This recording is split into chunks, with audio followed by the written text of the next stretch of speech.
despised and rejected, spit on and disrespected, came to my own afflicted. Why didn't they listen to me? The greatest sacrifice no other man could ever give.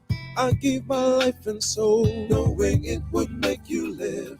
Spirit was willing, with my flesh I had to overcome. I asked my Father, pass this cup, but I was the only one to do His will, fulfill the scriptures to perfection. Lay down my life in hope of reconciliation. Christ is on His way. Will you be waiting for me? Christ is on His way. Will I find faith in Thee? Christ is on His way. Come to end all this confusion. Christ is on His way. She turned the righteous ruling. Christ is on His way. Will you be ready for me? Christ is on His way. Or will I find iniquity? Christ is on His way. I bear the sins of many. Christ is on His way. How could you do this to me? Of all the families on earth, you only have I known. My sheep was lost in this world. To you my love was shown.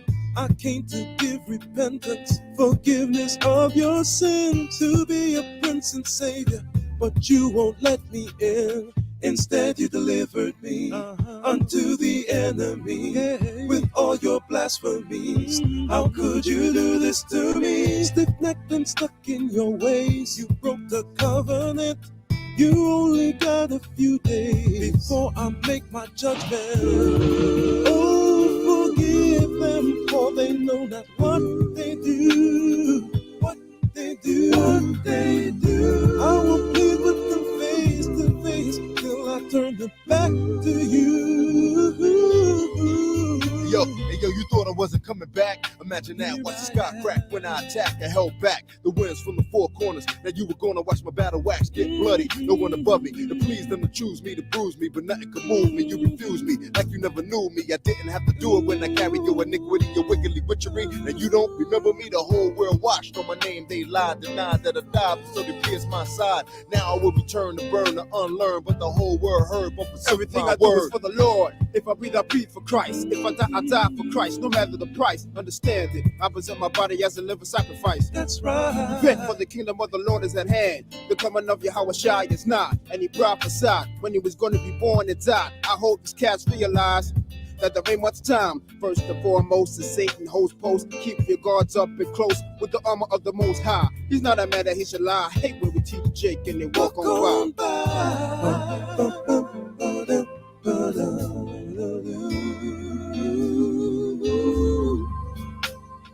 Christ is on His way. Will you be ready for Christ is on His way. Christ is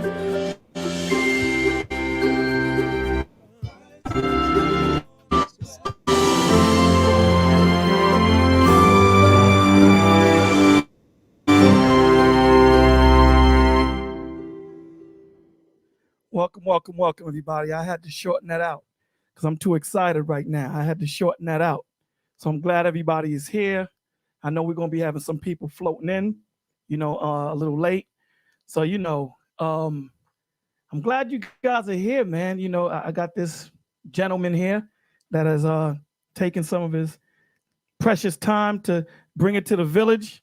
So we're going to make as much use of it as we can. And the setup that we have right now is we're going to talk a little bit about his history, talk about the music, talk about, his mental illness and what he goes through and what he has gone through and how it inspired his music. And then we're going to have a few questions from the audience to ask him. And that's what we're going to do. So with that being said, you guys are asking, who the hell is, who did Bolo get, man? Well, let me say this. First off, let me play some of the music that this man has inspired. Let me play some of the music because I don't think y'all understand what we're dealing with right here. And we understand we do Brooklyn all day. Y'all know that. It's Brooklyn all day here. So let me play y'all something. And she don't squall or eat pork with a spoon or fork, but I heard that some people don't like the way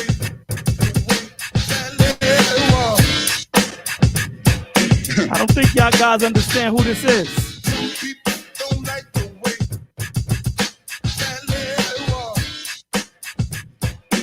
I need to listen.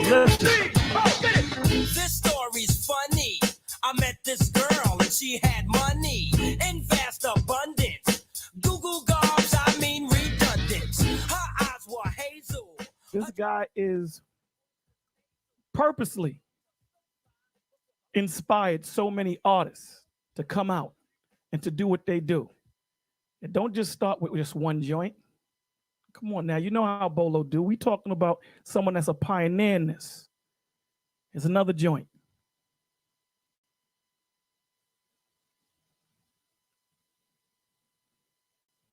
Please, can't you tell us about the group the people are asking? Of course we expect to win. Any self-respecting, intelligent person knows that this so-called band, Stetsasonic, and the rest of this hip-hop music is just a passing fad, which, 1, is not creative, 2, inspires violence, and 3, encourages thievery in the form of sampling. No further questions, please. Well, please, can't you tell us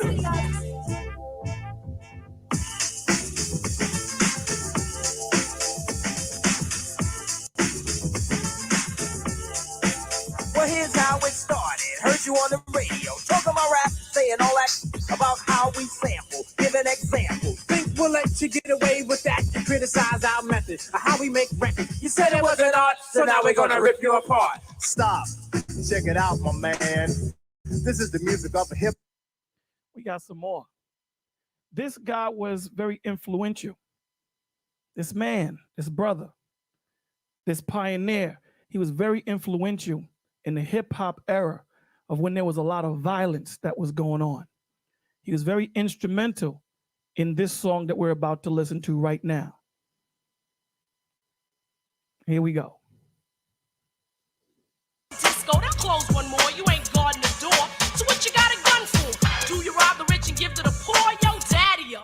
School some more. Good straight from the mouth. Oh, why? And daddy-o. Do a crime. End up in jail and gotta go. Cause you could do crime and get paid today. And tomorrow you're behind bars in the worst way. Far from your family. Cause you're locked away. Now tell me. Do you really think crime pays? Scheming on taking what your brother had? You little sucker. You talking all that jazz. It's Now we got one more record, because I know you guys are wondering who it is. We got one more song. This song right here, and he's in the background. This right here, when we go into the movies, my kids and I, when we go into the movies and we got to get there quick, I bang this joint right here. I got videos of me banging this joint right here.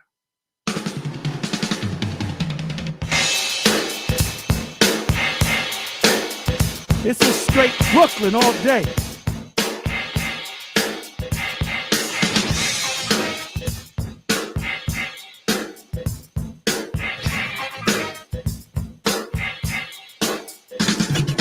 Brace yourself for the awesome and rare. The real, the right, and dynamite is in the atmosphere. As there's a time and place for everything that's under the sun. This is the time and the place that we have some fun. Now take a sec to check the pedigree. Now I see that some of you guys already know who it is.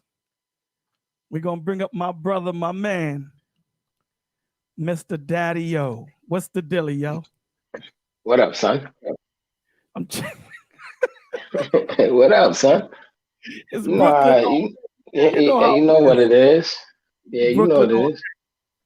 Yes, sir. How you doing, my brother? I'm good, man. I'm good. I got a friend. He got his line. I'm too blessed to be stressed. I like that. Word. Yeah, I like that. So like I said before, Daddy-O, that song, that I played, Go Brooklyn. Right. That joint right there is one of my favorite joints that you guys had. But we're gonna go through this walk that that you've gone through and how the music inspired you and where it came from and the people you influenced and who influenced you. And then we're gonna get into this PTSD and what your new projects are. So the first thing I want to say, man, thank you so much for blessing us. Oh, no problem, my brother. We family, so you know how I go. Cats be thinking that Bolo don't be knowing people in the streets, man. I be telling them I'm a thug, man. They don't believe me. That's because you clean. That's because you clean up nice.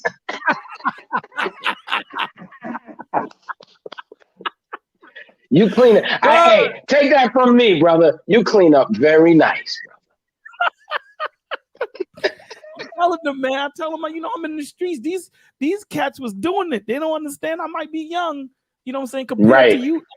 But you know, I was there, man. I seen you guys. So let's just get into it, man. The first question that, you know, I want to ask you is this. You know, what made you get into music? What made you want to express yourself in music? All the things you could have done. So growing up, right, in my household, there was 3 kinds of music because I had older siblings. So there was my mama's music that I say always sound like somebody was smoking cigarettes. James Brown, Joe Tex, Wilson Pickett, it's a bunch, you know, all of that, right? Then there was my brother and my sister's music, which was more like Blue Magic, Black Ivory, like Northern Soul, kind of a lot of falsetto, delphonic stylistics type of thing. And then there was my music, right? Which was like, a lot of people don't understand that the Jackson 5 was not the only kids group. Like we had Little Anthony and the Imperials, we had Brighter Side of Darkness, we had a whole slew of kids groups that used to make R&B, and that was my music. And so because those kids was out there, it inspired me and my friends to put together a little singing group and do harmonies and stuff. Because, you know, and into talent shows and stuff like that. So listening to music, I always talk about music being such a central place in the Black home earlier. Like, not to get off on a tangent, but I ask everybody this question. People always talk about hip hop. I said, you know, what destroyed hip hop? And people got all these non-falutin, high scientific answers. The Sony Walkman, and we could talk about that later. But anyway, music was a central part of our environment because the television went off at midnight. Right. So the television went off at midnight. If you notice, back in the day, record players was actually furniture. That's how much music was a part. Think of what I'm saying. The television has now become the furniture, but the furniture was the record player. Yeah. So I was influenced by everything that I used to hear. And, you know, and there was local bands. I'm from Brooklyn, so there was Brass Construction, there was BT Express, there was Sky, and we used to see them locally way before they made records and stuff. So it was always like, I was always around music. And it's just when I heard rap, I just wanted to do it because I liked the way it sounded. Okay. Yeah, so I just like the way it sounded. I wanted to ask that question because it segues into me giving the true intro that I'm sure a lot of people don't give you. The true intro. And that intro is this. Well, let me ask you this one question, then we'll go into it. How did the group Stetsasonic come together? How do you guys come together and form that group? Because you guys, you know, in hip hop, there have been pivotal bands. Let's not even say groups. There have been pivotal groups in hip hop. Right. You guys didn't want to be called a group. You guys were called a band. And hip hop, no one knew that. Exactly. Yeah, they did. No one was doing that. Everyone was called, you know, they were rap groups and things of that nature. You called yourself a band, you and your group. So how did you guys come together, and what influenced you guys to come together and form this group, Stetsasonic? Well, the band part is because we all make music. I'm one of those people that's lucky enough to be internal. So most of the acts back in the days that I started making records were getting produced by somebody other than somebody in the group. You know what I mean? Like nobody in the group was producing them. It was all outside producers. We was all internal. So the band part came about because of that, because we were all internal. We made all this music and we was like, okay, how are we going to duplicate this music? Say, let's just take everything on stage. The drums, everything. Let's just take it on stage. And we the hip hop band. Like, so because we had every element. We had 3 MCs in the front. We had a human beatbox that was his dedicated position as a human beatbox. We call him a human mix machine. And then we had 3 people in the back. We had a DJ, we had DBC on the keyboards, and we had Prince Paul on the turntables. Like all of the elements of hip hop, we combined on stage because we a stage band first. We didn't know how to make records in the beginning. what made us start doing it was I was influenced. I talked to Delight about it, and me and Delight just started making a group, and we went through a whole bunch of members before we ended up deciding all the people that's in it now. But we just wanted to make a group. We knew how we wanted to sound, but we just had to find the right members because we knew what we wanted it to be. And we always knew we wanted like something like a big sound because we felt like nobody was really doing a big sound. Everybody was doing like a hip hop sound, but it wasn't really like, it wasn't expansive. We used to listen in the Mandrill and Earth, Wind and Fire, you know what I'm saying? And all these bands, you know, we listening to these bands and we like, yo, we gotta expand this thing, man. We gotta do some funky stuff. You know what I mean? Like undeniable, you know? So it's interesting. I was talking about you today and my homegirl asked me something. She a singer. So she said, so what is it? Cause you know, we talk about the old school cats and how they don't want to make records and why they don't want to make records no more. I said, yo, I didn't have an answer, but then my man Bolo gave me my answer. I call you my young boy, you know, because you know I'm 61, so I call you my young boy. I said, my young boy gave me the answer. They just had a talent. Yo, that's so dope that you told me that. Yo, you understand? That's it right there. He said, Daddy-o, they just had a talent and the talent served them, so now they finito. You know what it was? Because they tell you that, you know, in anything that you do, it's 90% discipline and 10% talent. Right. You're right. Yeah, you're right. Yeah. So when you have a love for something, you do it all day. You do it every day until the day you can't do it anymore. But when you just have something that you know how to do, when you get to that point where you're able to live off of it for the rest of your life, you're like, I'm good. Right. You know? Yeah. I'll give you this introduction. That's real. Stetsasonic was formed in 1981 in New York, Brooklyn. Stetsasonic is one of the first bands, if not the first band, to perform with a full band and use live instruments in their recordings, proving the way for the future hip-hop bands such as Roots. You guys did something that was so pivotal that rap wasn't doing. You guys were the first to bring jazz. Yeah, I mean, fully. I think Guru and them touched on it. I think Q-Tip and them touched on it. But Planets came out. But well, that was all Delight, right? Because Delight made it's still true. Delight made a really cool observation early. And he said that hip hop and jazz has such a correlation. Like, Daddy-o, we go to Latin Quarter, we go to, you know, Union Square, we go to the Rooftop. It's just like them in them little clubs that they used to play in Harlem. Like, we play after hours. They've played after hours. Like, you know, he said, man, we need to do something as a correlation between hip hop and jazz. So that's where the original idea for Talking All That Jazz came from. But then James M. Tume, God bless the dead, that was my man. James M. Tume and a couple of other cats, Van Silk and them, was on a radio show in New York, and they started talking bad about sampling.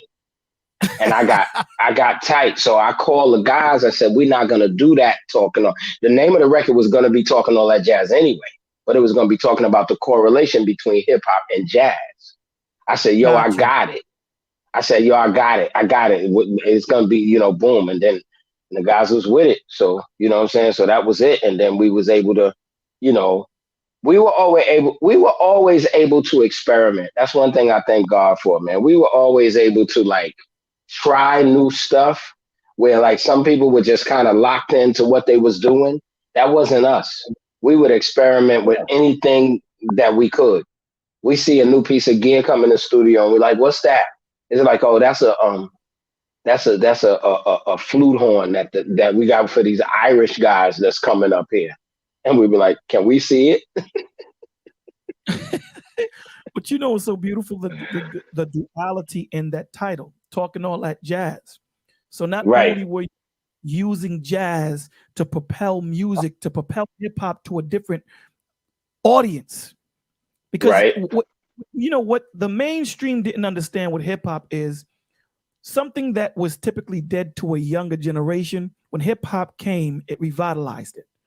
We took it and found a new use for it. So when you came in there, what you did intellectually, musically, spiritually, you shut them down in a way of saying, we're talking all that jazz, not only through the music, but we're giving you guys life. We're breathing breath into you. And that's awesome. So why the name Sonic?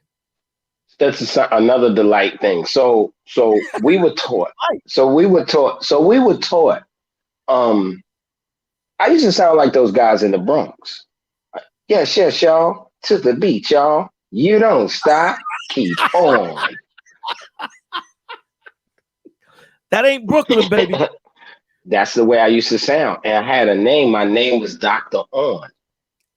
Now, it was some brothers that used to hang out on the corner, and they was hustling. That's when hustling had first started, like that kind of hustling. So they was hustling, and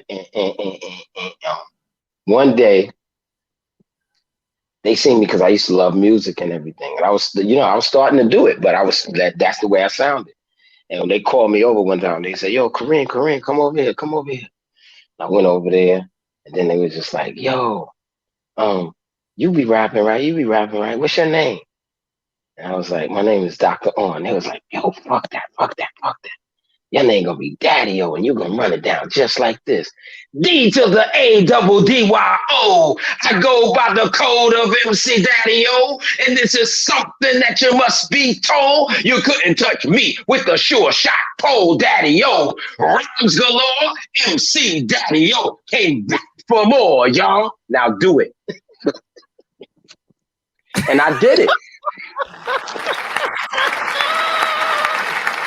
And I did it. Right? And I did it. And then they was like, "Yo, we got this style called a gangster rock." And they was like, "Yo, we come from a crew in Long Island called the Stetson Brothers. And we beat Flash in them." And I was like, nobody beat Flash in them. You know what I mean? Like Flash was my favorite group. Like I was like, yo, nobody beat Flash. And they was like, yo, I'm telling you, Kareem, I'm gonna find the tape. So every time I come around, they never found the tape. Then one day, I don't have it to this day. I lost that tape. They played the tape, and Mel and all of them was on that. But Pudgy P and Jeff Green and them was ripping it, sounding just like I sound now.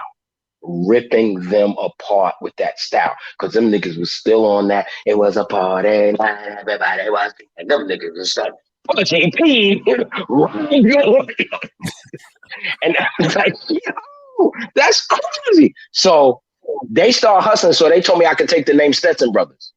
So for a minute we took it, but the light was like, yo, you know, if we get known, because we wasn't known. He was like, if we get known, people might think it's them. So we should keep the Stetson thing to honor them, but put something else with it. I said, what you suggest? He said, Stetson Sonic. I said, what that mean? He said, Stetson for the style and Sonic for the sound. I said, okay, I'm with it. And a legend was born, man. And legend was born. And you know, what a lot of people don't understand is back in that day of hip hop, people would battle for names. They would take your name. You know, they would battle for your name. You can't use that name no more from now on. It's true. Yep, it's true. You know what I mean? Yep, it's true. Yep. And that's what they don't understand. So let's talk about the music back then and, you know, the music now. You know, and you being there from so far long ago and see the difference. Because, you know, a lot of us don't understand that we don't appreciate the OGs because they seen it. They seen the differences. They seen, you know, when you have these OGs that still have the knowledge and wisdom to be able to articulate what's going on. There's a lot of information. So talk to me, you know, talk to us about the difference between the music back then and how you see it progressing today and where it's at. Well, this is the way I describe it. It's so funny. I think I was just talking to the homie, and I was talking, and we were talking about the population because she was trying to figure out some stuff. Because she said her philosophy is hip hop ain't always going to be the ruling medium, somebody else is going to take over. And she was like, it might Right. be them Latin, it might be them Latin people, it might be the Africans, whatever. But she was trying to do some numbers. But anyway, when she was trying to do the numbers, I was talking to her and I said something about 8 million. And I said, oh, well, 8 million must just be New York, because Curtis Blow had made a record called 8 Million Stories. She looked up New York's population. I think it's 12 million now, or more than that, like 16 or something. So that gives me good kind of food for what I always say. When we first started doing music, I mean, I'm being facetious, but I say it was 9 of us. It was really more than 9, but you know what I'm saying? It was a small amount of us. And the one thing that people don't put into consideration all the time is population. Population grows. And so when we first started doing it, we're brand new at doing it. We're fresh at doing it. We really don't know what we're doing. I say this all the time. If you listen to the first Sugar Hill Gang album, they singing on half and rapping on half. Nobody knew what to do. It was when Run DMC came out with a full rapping record that we all said, holy cow, we can make an album rapping, because we didn't know what we were supposed to be doing. So all of that was experimental development as time went on, and another MC comes and he tries a new style, and another group comes and they try something different. And, we're just growing. We're just building this music. We did make some classic music. We didn't know it was going to be classic. Like, I didn't know I was going to go in a club like now and hear Ghost Stetson and people going crazy. Like, I didn't think about that. You know what I'm saying? But we just, we were doing what we did. It was developed very organically. It was frowned on by the industry, which is why most of us were signed to small labels, smaller hip hop labels, because the industry was not having us. Whereas now it's the #1 music, so that's a whole different situation. Now they welcome it. I did a record called "We Survived" on my album From My Hood to You, and I talk about that. Like, you hated us before. Now all of a sudden you saying home of hip hop and R&B. Where'd that come from? You actually on your station saying home of hip hop and R&B. You hated us.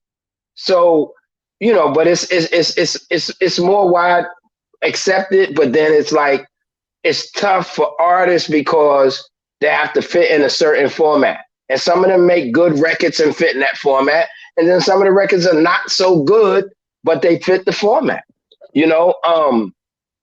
So that, and I think that's always been, right? It's not like all records back in the day was dope. Niggas wasn't dope. Like, I tell people all the time, like, son, like, we wasn't listening to Salt and Pepper, Kid and Play, Heavy D. Like, we wasn't listening to that. That was soft to us. We like, y'all can have that stuff. You know what I mean? Like, we Brooklyn. Yeah, we wasn't really messing with it like that. So, it's always been stuff that didn't make the cut. What I feel, and I'm a little different than most, I feel like the young kids get a bad rep because I see what they trying to do. The problem is this. If there is a problem, I don't like to say it's a problem, but the issue is this, and this is honest. I say it, this is the way I preach it. I say what you're listening to with a lot of young producers right now, it's like you was listening to Swiss Beats when he was making the demos for DMX. But back then, the demos never made it. Like, I could let you hear Junior Mafia demos where Biggie said that I'm surrounded. Biggie said that I'm surrounded rhyme for me first. You know what I mean? But the demos don't make it. You got to come back. You got to make a record that's commercial, whatever. Nowadays, I feel like some of these records may be a little premature that they putting out. I don't think they whack. Some of them beat. You know what I'm saying? There's a lot of joints on the radio that beat, but then some of them feel a little premature, kind of sort of to everybody, but then the radio is different. Like, I talk to people all the time, right? And people always say, oh, this was music is whack. This was the conversation that we was having on the phone the other day. Yeah. Niggas say, oh, music is whack now and blah, blah, blah. But the thing is, if you got Spotify and Apple Music, you realize music is not whack, right? There's music everywhere. But if there's any failure, I hate to say this, but I have to be honest. if there's any failure in the hip hop community, it's black radio. They let go of us. They let go of us, and they went for iHeart and everything else. They went for all of that regular, the same program you hear here in San Francisco, you hear in Houston, you hear in New York. They went for that. You understand? They the ones that went for that. Because I said this before. 2 years ago, I don't want to call her a queen because I believe Whitney was a queen. I believe Roberta Flack is a queen. I believe Gladys Knight's a queen. But I will say one of our princesses. Toni Braxton put out a record produced by Babyface. I think it was 2 years ago. Great record.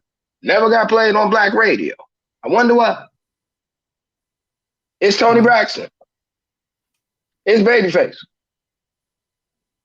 That's them. They the ones that failed us. Because the underground is alive and well. We don't care about none of that. We making joints. We don't care. We got YouTube. We ain't got to no. I mean, God bless it. God bless Ralph. Ralph McDaniels plays my new videos to this day, but we ain't got to depend on that type of thing no more when we got a few other platforms to work with. So with the underground, we just do what we do. But commercially, those are the only records that people hear. So they don't know what rap is doing. They have no idea what rap is doing. If I mention some of the rappers that I listen to people, they don't even know who those rappers are. Because if you're not in it, you're not in it. But the beauty in it all is it's no longer about that overall popularity. It's about cultivating an audience, because you can do that with the internet. When I was making records, if somebody in Kansas wanted to know me, there was no way for me to know. How I'm gonna know? They're gonna send a kite?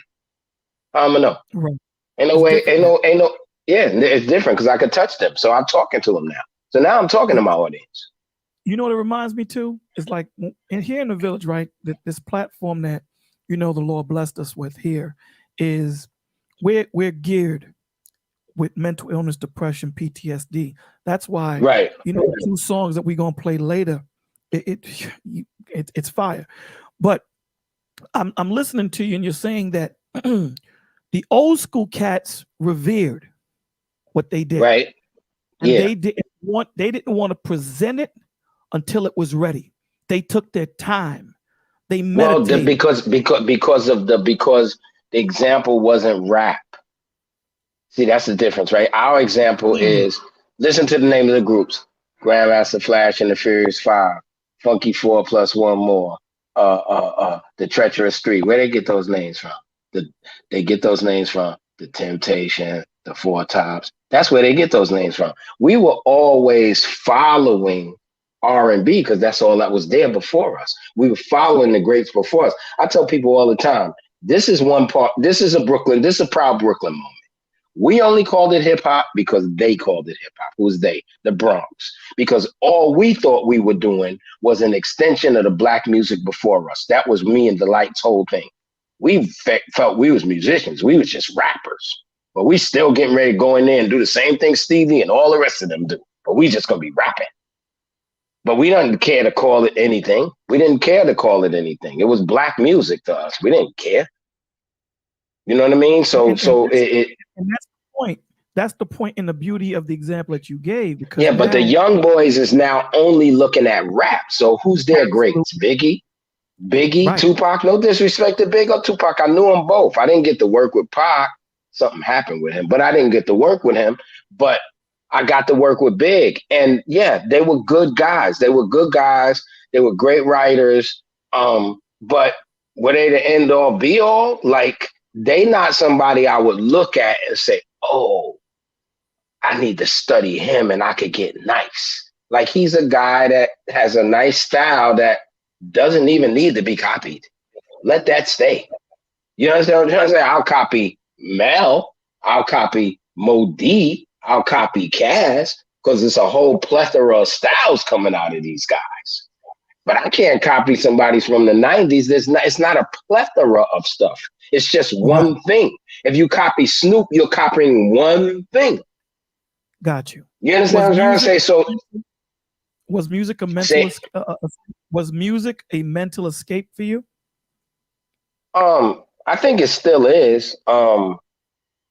Interestingly enough, I've been for the last, I don't know, month or two, really just kind of listening to what everybody listens to. And that means, radio and in the playlist that they cultivate on Spotify and Apple Music. And I actually made a playlist last night on Apple Music because Apple Music has a playlist called R&B Now. I didn't take it all, but some of that Summer Walker stuff, some of that Reyes girl. It was something else. It was a Jasmine Sullivan record that was crazy. Some of them, but you know what it is? That the songs that we're listening to, right? Right. It's very reminiscent of the past.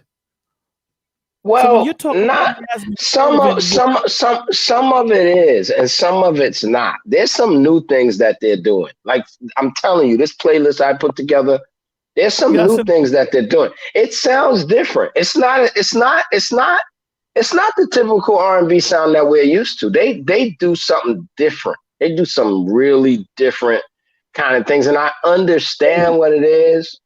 And like I said, it's just not us. Like I think that's where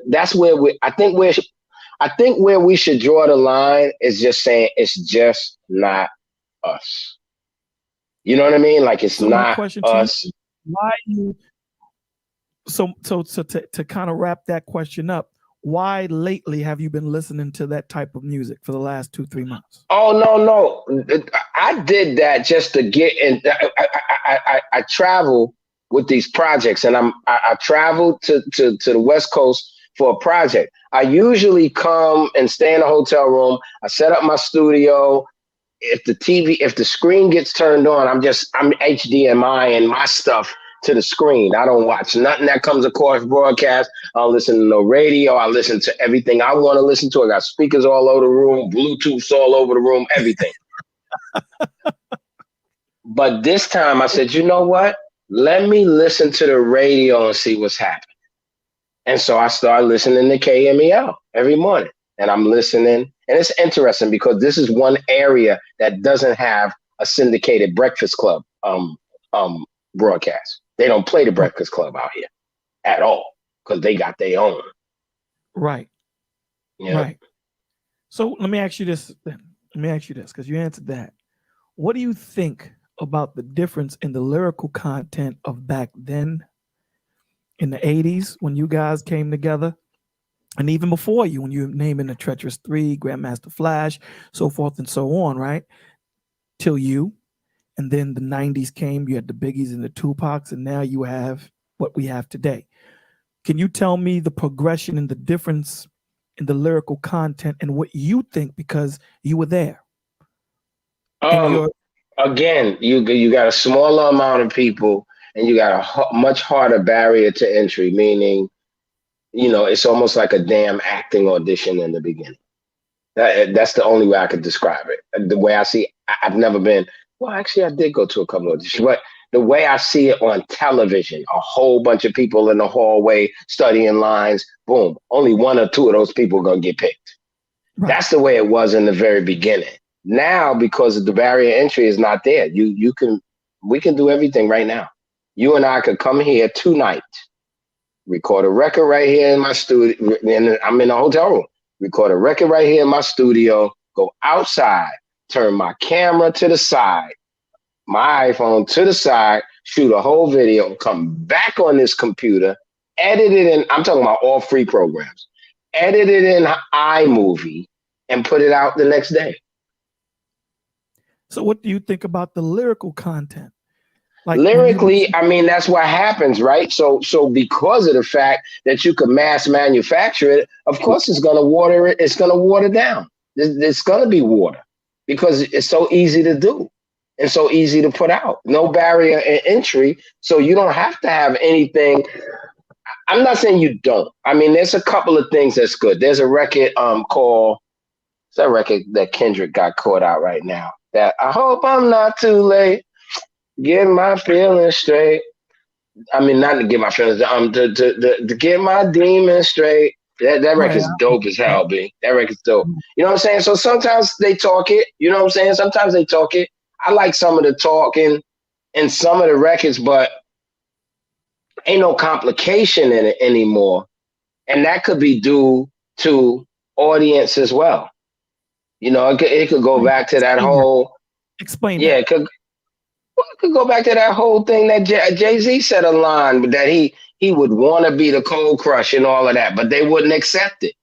You know what I mean? And so, I mean, that pure lyricism, all of the stuff that we do as purists is no different. Here's Delight's example again. It's no different than the jazz purists. It's jazz people that don't listen to Kenny G, that don't listen to Najee, that don't listen not even to Weather Report. You know what I mean? Because everything to them is Miles and Dizzy and all of that, and that's jazz. So they're and closed. that others, Right, yeah, so they that's yeah. So that's I think it's almost the same because I find a lot of new music that I enjoy. You know what I mean? So I think it's a lot. I think it's a lot of the same, but I'm not a purist that way. I'm a strange Brooklyn dude in terms of when it goes to like what my favorite records are, my favorite MCs. I'm real strange. So let's different. Before we get deeper, because I want to stay on the lyrical content and where their lyrics are going and if it's telling a story.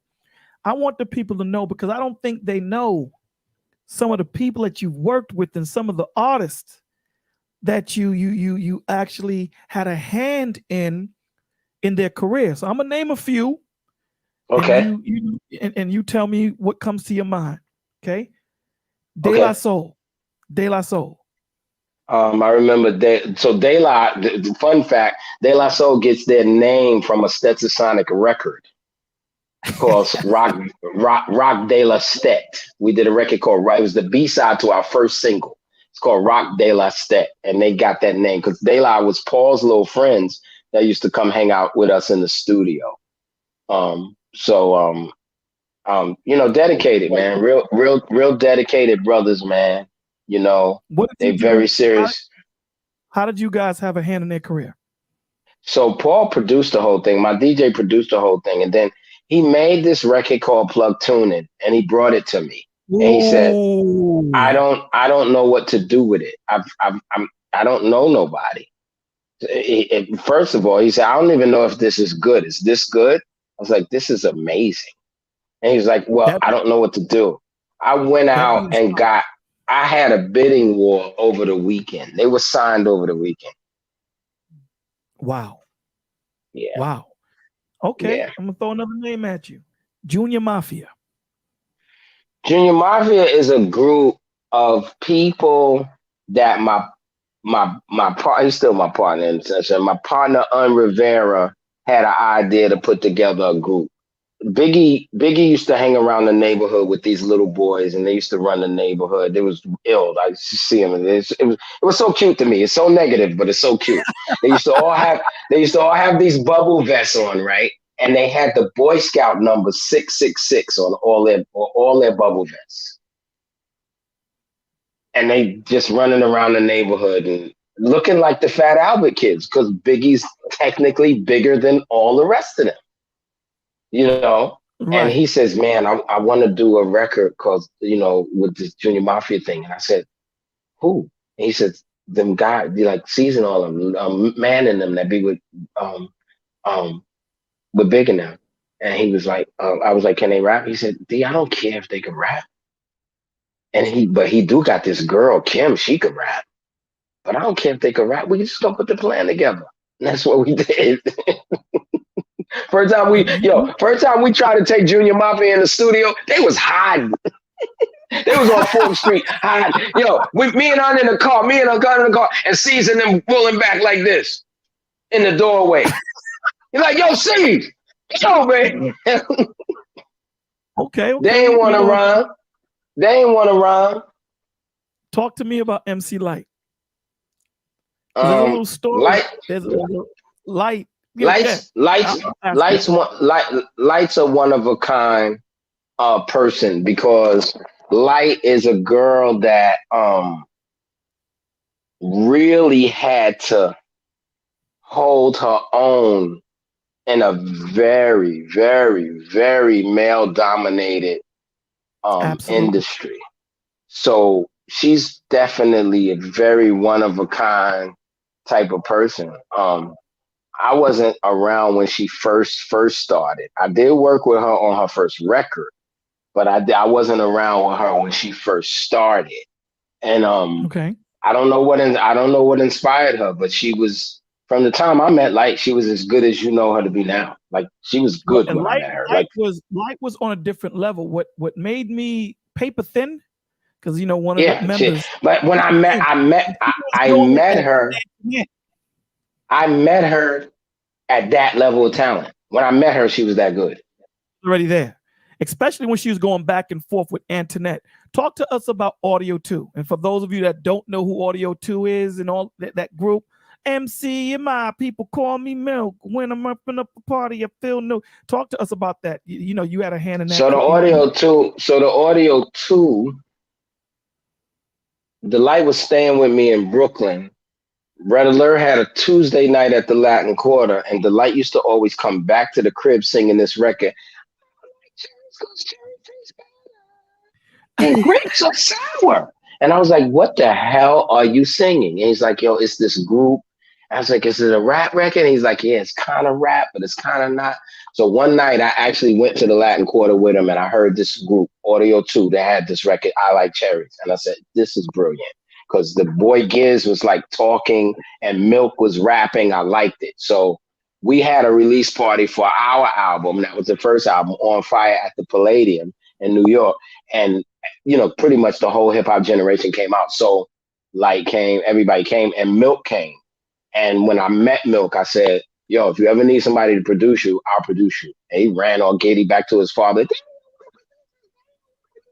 So I went into the studio to make records on them. I was making this record called Make It Funky that was I was basically copying the format of I Like Cherries. So just, I Like Cherries was real light. I was doing, my thick production with it. And, we had some machines. They had machines. It was out in Staten Island. They had some machines. They had an SP12, but it was the older one. And we went upstairs, me, Giz, and the father went upstairs and we were talking. Milk stayed downstairs. And then Milk ran back upstairs like it was a fire. And we were like, what happened? He said, you got to come downstairs and hear what I'm doing. And he rapped top billing to us the way we hear it on record. And the way that happened was I had a pattern in the drum machine. He had a record called Impeach the President by the Honey Drippers that he wanted to sample. He threw it in there and hit play. It was my pattern beating up that Impeach the President that went to pop, because that's all he got was boop, ta, ta. And so my pattern made it go boop, the boop, the boop, the boop, the boop, the boop. My pattern did that. And they were like, after he did it, we all stood, and he thought we were looking at him because we were whack. And I was like, no, this is great. And then they were like, yo, so we're going to take it in a big studio? I was like, no. I mastered top billing off a 4-track, bro. Wow. A 4-track? Yeah, wow. It's about feeling. It's all about feeling. It's got nothing to do with people always running out there buying a bunch of equipment, man. Save your money, man. Learn how to make it yourself. Learn how to do things. Because the bottom line is that I'm gonna ask you a fun fact. Okay. How did you get, because when you're listening to MC, when you're listening to the top bill in that record, you hear the record playing before he actually raps through the whole record. I didn't do that. Milk did that. Milk found a way. It's a reverse delay. You could do that with tape. George Clinton used to do it too. Wow. You could do it with tape. You could do it with tape. You can't do it with digital. Well, I think you could do it digitally now. Now you can. All yeah, right. But we did it with tape. The last two names I'm going to ask you, and then I'm going to ask you another question pertaining to all these people that I mentioned: Kane and Foxy Brown. Kane. I toured with Kane for years. I was around for Big Daddy Kane, just the whole development. I watched him from the time he was just kind of brand new dude featuring on a Biz Markie record to really developing his style and ended up being Big Daddy Kane. Mm. Kane is an interesting individual because in the very beginning you can hear all the influence, all the Grandmaster Caz influence and all of that.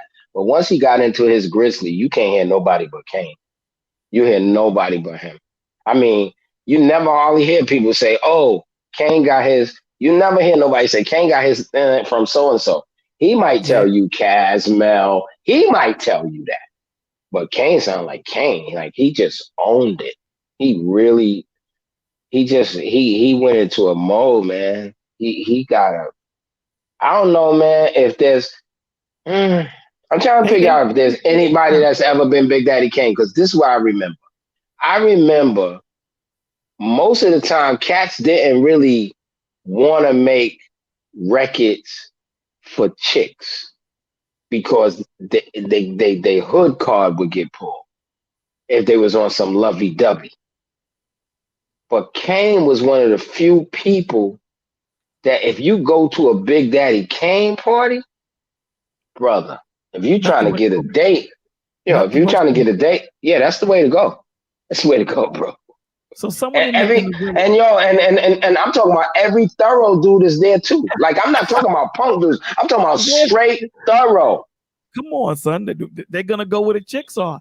Man. They wanted you to finish your thought. You said something, the bottom line, and I guess I must have cut you off. You were saying the bottom line. They wanted you to finish your thought on that.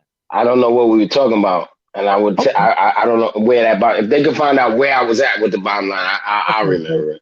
Nay, hit me up. So let me ask you this: with all these artists that you worked with, who intrigued you the most? Two people.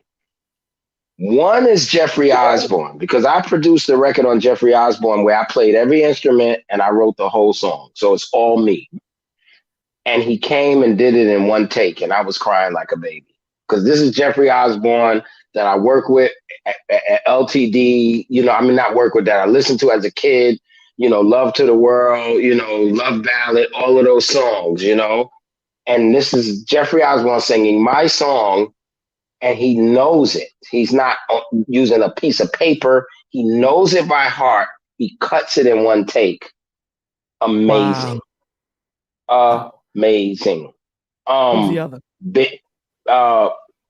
It's more than two. I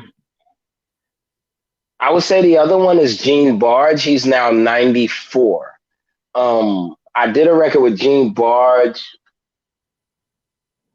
Actually, he's 95 now because I did a record with him when he was 92.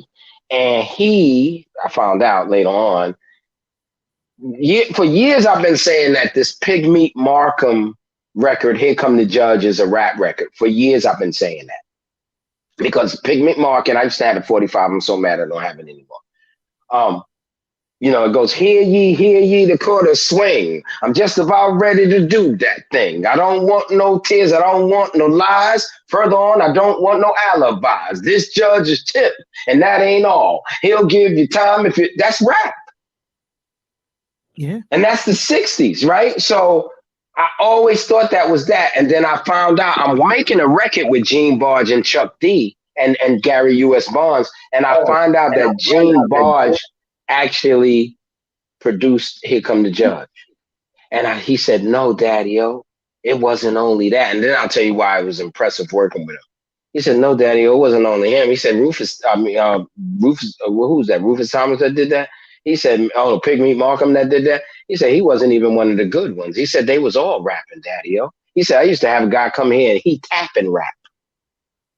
But what impressed me was we were doing this record that went number one the year I was born. It went number one. The record by Gary U.S. Bonds called Quarter to Three. And we did a remake. Me and Chuck is in the record, and I produced it with him.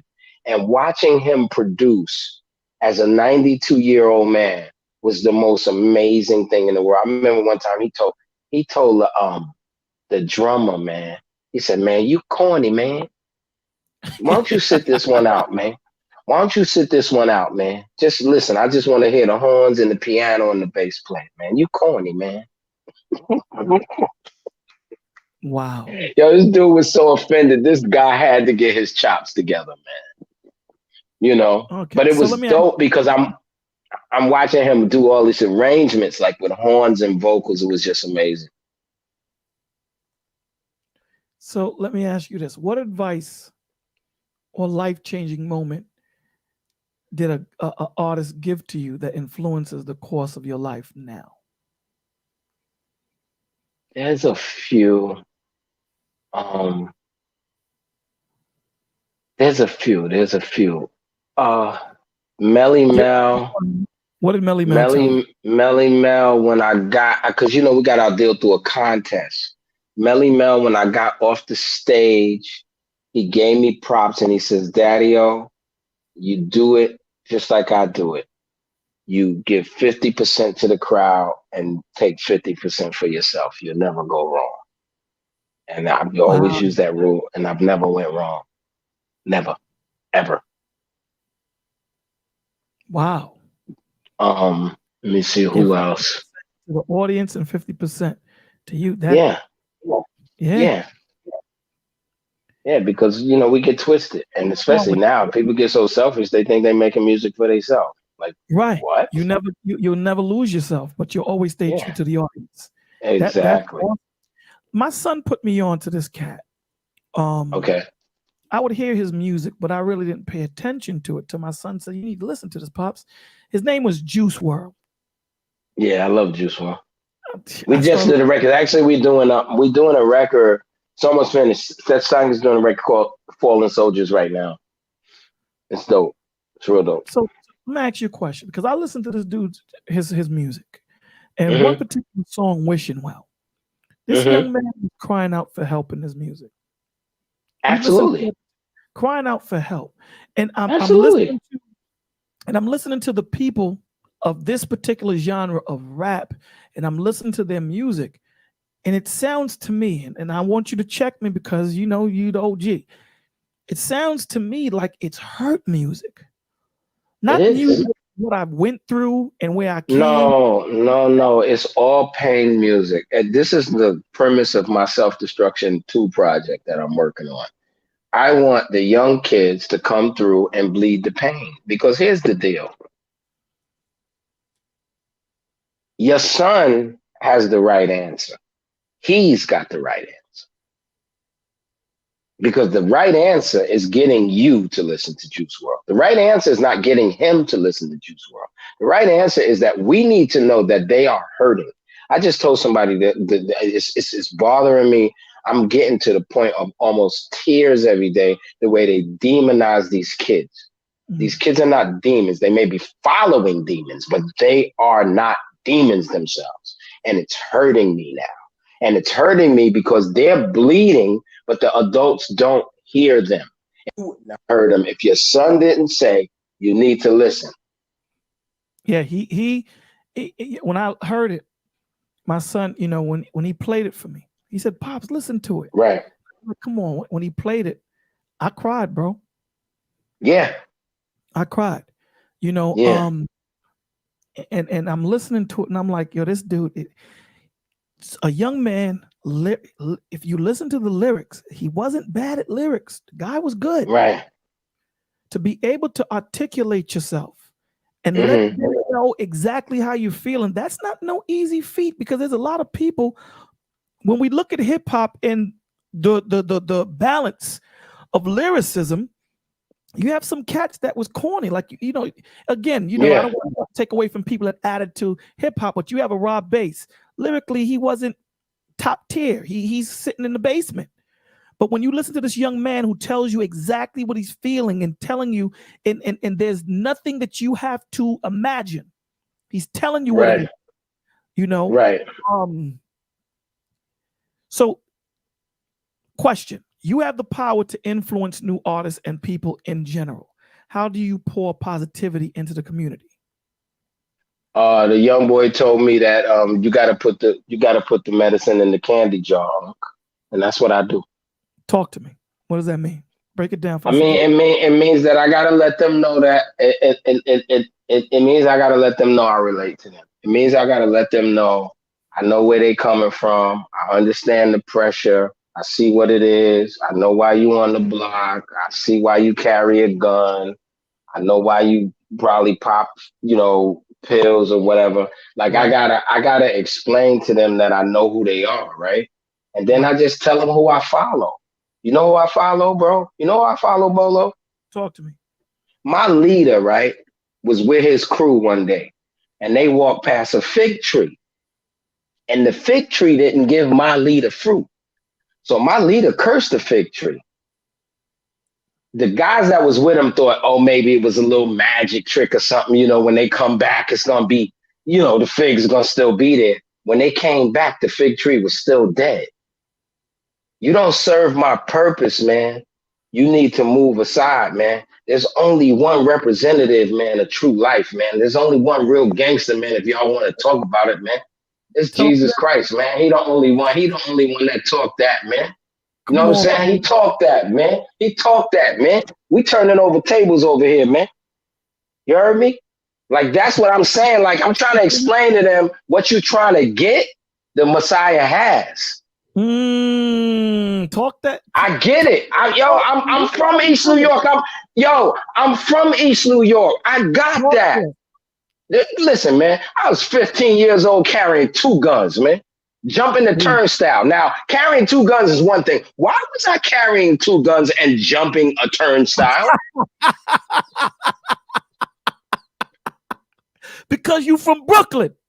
So this dude tells me, right, once I get acquainted with him and his Holy Spirit, right, he says, that whole time I was looking out for you. I see where you was. Word. You had to go through that. So now, that experience you had to go through so that now that you are where you are, you have that wisdom and knowledge, and now you can apply that understanding and let the youngins know. Yeah, exactly. Exactly.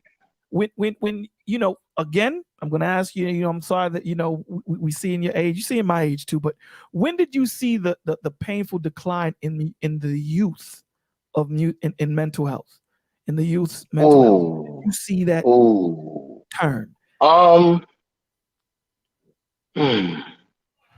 Well, because it's a segue into your music, right? Well,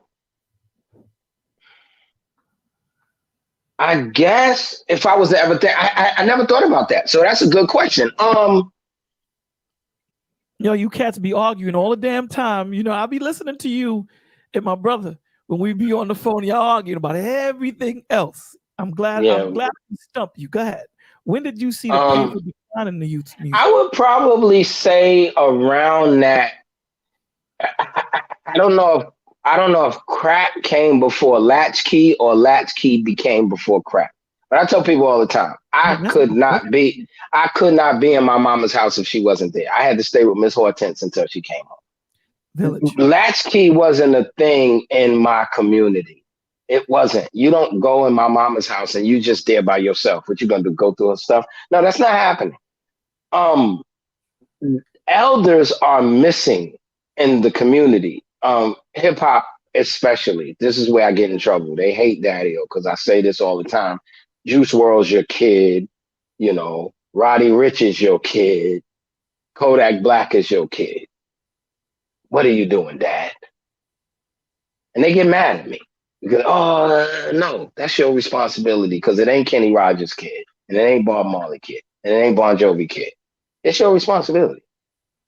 But I think around that time that kids were able to double parents, right? Even if they had double parents, both parents working, they opening the door by themselves. They getting on school buses. They going to school. Kids was walking to school, all that kind of stuff. Now they getting on buses. They going to school and they coming home by themselves. Lunchables become popular.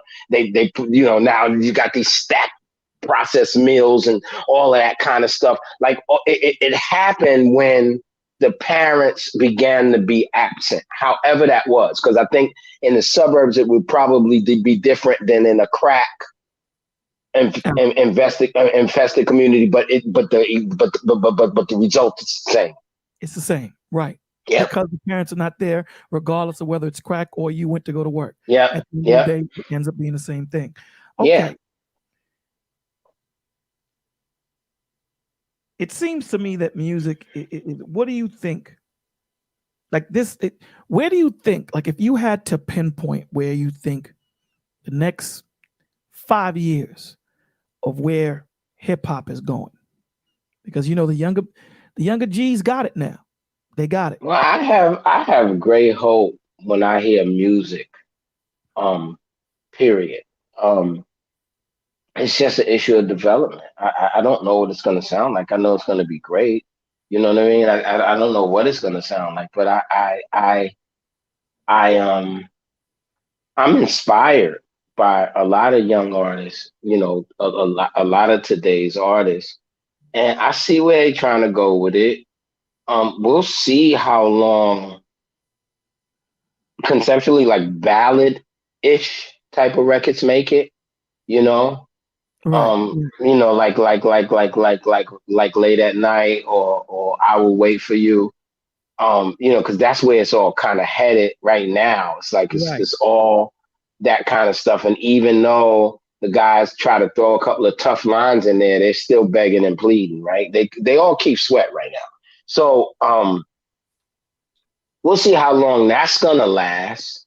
But I see where they're trying to go with it. You know, it's a little more musical now. I mean, they use, you know, a lot of big chords and strings and stuff like that. So I see where they're trying to go with it. I saw Rich Homie Quan just dropped a joint and he said bubblegum music is over. So that made me feel good because I like Quan and I know where he coming from. And if Rich Homie Quan is saying that, then that means that there's got to be 10 or 12 of them that's saying the same thing. I'm sure Rod Wave is waiting. I'm sure that YBN Cordae got something in the cap, you know. And this boy Roddy Rich ain't no joke, man. He's articulate, man. You know what I'm saying? So I know they want to move forward, and then they got help because they got Kendrick and Cole dropping things in there and making records with them, showing them that they can progress. Because I don't think if they didn't have nobody in their peer group that showed them that they could move forward, I don't think they would.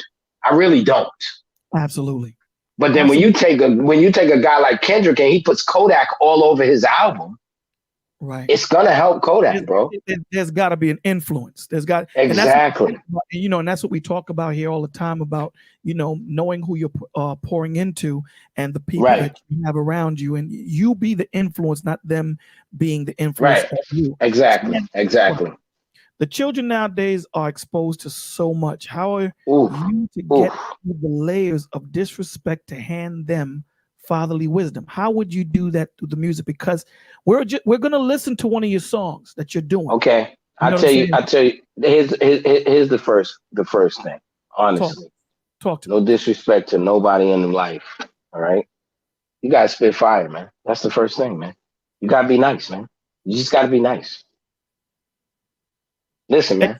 Listen to me. A Constitution to the Golden Era classic. The little one is Stetsasonic with the glasses. That means I see you 4 times before I cock and shoot. That's a +3 times to dispose of you. I'm nice, B. I'm nice. I'm nice. So in other words, what you're saying, from how I'm reading it, as a younger bro, you're saying that you have to have respect in the streets.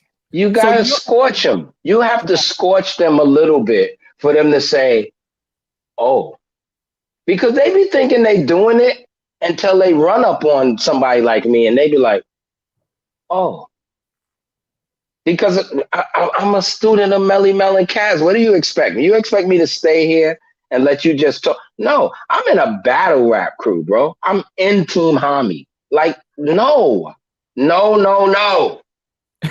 That's the first thing, man. We gotta spit fire. When you spit fire, you get respect. You get respect because you spit in fire. Got you. So then I be writing lines like this. Conrad Murray a case because I kill mics. What? Huh? No, leave me alone, young boy. Go say that stuff you say. Because the stuff I say, you're gonna feel young. You will feel young. You'll feel young, inexperienced. You'll feel all that. It's like anything. Yo, it's just like, no disrespect, right? I'm just going to give an example because I have friends in every area of life. So I'm just being honest. Go ahead, a A young pimp can't tell OG nothing. What you talking about? Absolutely. My man just told me the other day. He and because my man, Kenny Red just passed away, so they just had the funeral and everything. But my man was telling me he was hanging out with Don Juan, right? And him and Don Juan and them, they in the room and they talking. Don Juan is dropping game, right? He's dropping game, but it's all internal. It's all internal. It's all crew. My man is down with them. The young boy walks in. He walks in. Don Juan spits the same thing that he'd been spitting to everybody else, and the young boy hands him $5,000 and leaves. The game is to be sold, not to be told. The bottom line, though, is the elders need to do their thing to get that respect. Then we could talk about everything else. You know what I'm saying? And this happened to be rhyming. This ain't pimping. You know what I'm saying? But this happened to be this happened to be rhyming. We gotta show that we have that skill. The other thing that we have to do is we gotta be familiar, because if you're an old school guy, and let's just say, because now it's happening now, right? You get put on a festival date, like a Lollapalooza-ish type of date, like a Rolling Loud type of date. Right. It's almost a guarantee you're gonna run into like all of these popular artists. You're an old school rapper, Vince Staples passes you. If you can't tell him one of the records you like that he made, or something that he did, or something he said on Sway, or whatever, if you can't let that young boy know who he is, they're not trying to hear you. They're not trying to hear you, bro. You're just an old man. So we gotta reach out and bridge that gap. We gotta do it, and we gotta be fly doing it. That's the other thing that we gotta do. We can't be wearing these big ass clothes with names across the shirt and shit, looking stupid with a baseball hat on. Stop it, man. Stop it. Stop it, man. Fire, right? I spit hot fire. Yes, sir. Yes, sir. You know what I'm saying? I spit hot fire. I only do about 2 bars, though. That's all I do is 2 bars. That's all I do. You know what I'm saying? I'm in and out, baby. In and out. Yeah, but as long as they respect it, man, that's really the main thing, bro. Let me ask you this: where would you be if you didn't have the old school music influence? You mean as a musician? I'm talking about as you today. A person. If I didn't do it, or do you mean if I didn't do music? Do both. Where would you be if you didn't have that old school influence in music? Or where would you be if you didn't have that old school influence in life? Old school influence in music, I don't know where I would be. I think I would probably be lost, though. I can't see myself being like dope without that. You know what I'm saying? Because, you even when you mixing, like when I'm mixing, right? I go into a big room to mix a record. I'm going to take a couple of pieces of music that I really respect, and I'm going to A/B. Most of the time, it's usually 2 records. It's usually Dr. Dre's Chronic album and James Brown's Hot Pants album. And I'm listening to them, and then I'm listening to my mix, and then I'm listening to them, and I'm listening to my mix. Are they the same? No, they absolutely not the same. 2 totally different time periods, all of that type of stuff. But I know what I want. And I try to get as close to that as I possibly can. So without that, I think I would be lost. In life, I would probably be selling women's shoes.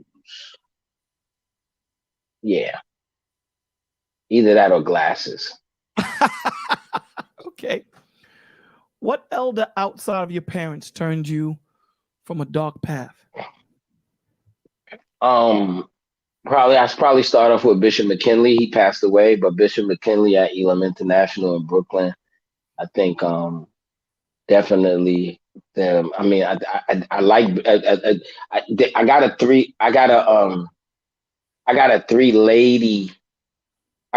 lady thing in my head, which is my mama, Mother Teresa, and Harriet Tubman.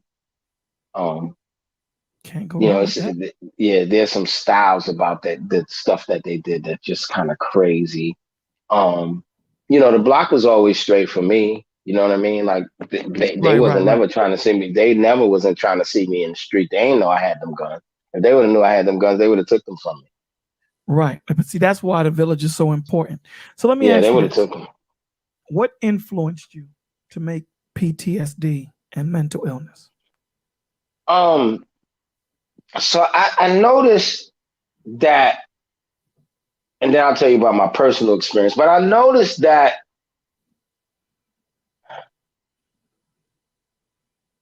the concept of mental illness is still taboo to talk about in the Black community. Like, and Absolutely.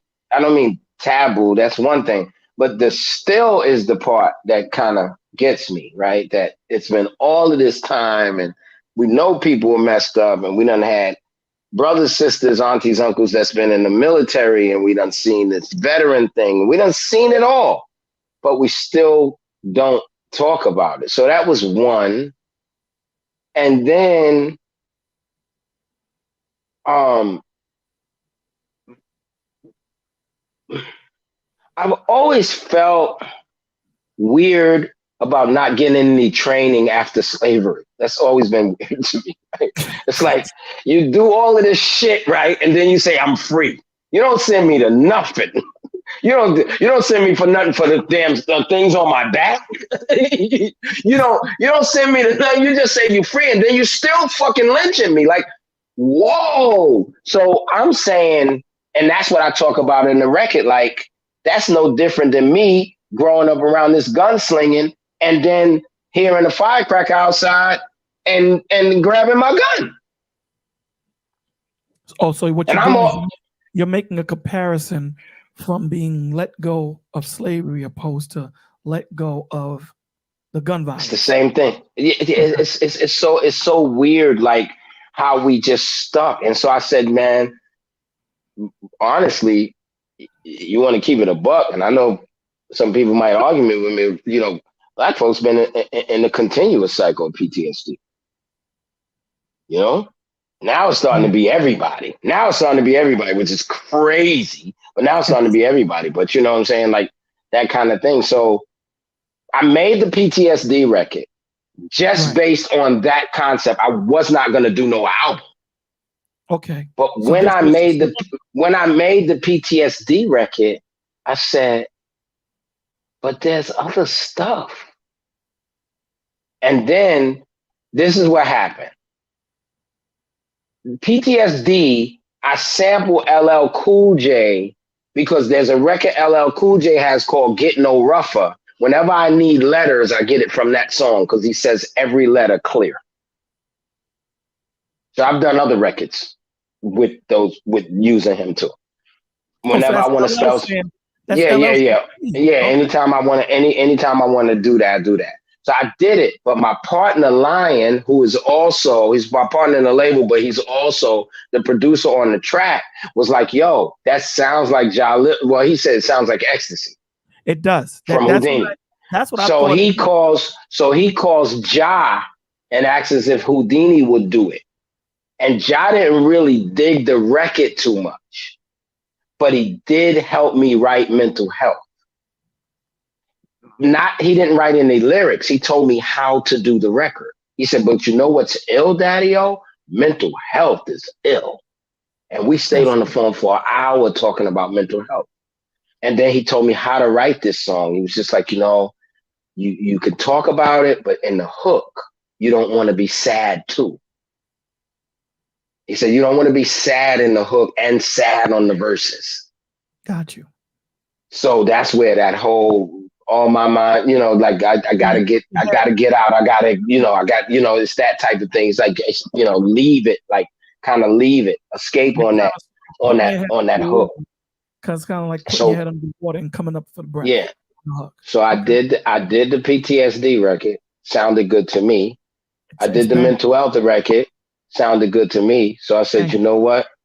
It's time to go. It's time to explore the concept. It's time to go. And so I just did the whole album. I did the whole album. The intro is ill. You know, I'm in an insane asylum in the intro. I did a record called ADHD. I did the suicide record, which is it's a tough one to listen to, but I did it. So why didn't you send me those, Daddy-O? Oh, I said no, because you told me to send you 2 things. So I sent you 2 things. I'll send you the whole album.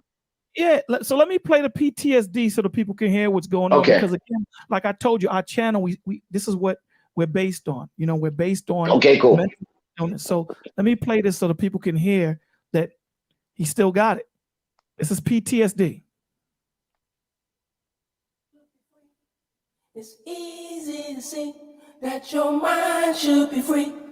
It's easy to see that your mind should be free.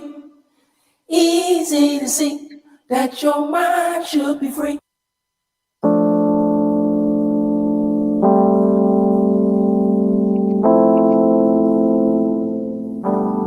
PTSD. Oh, that truth. True School Entertainment. Yep. You know we had to talk about it.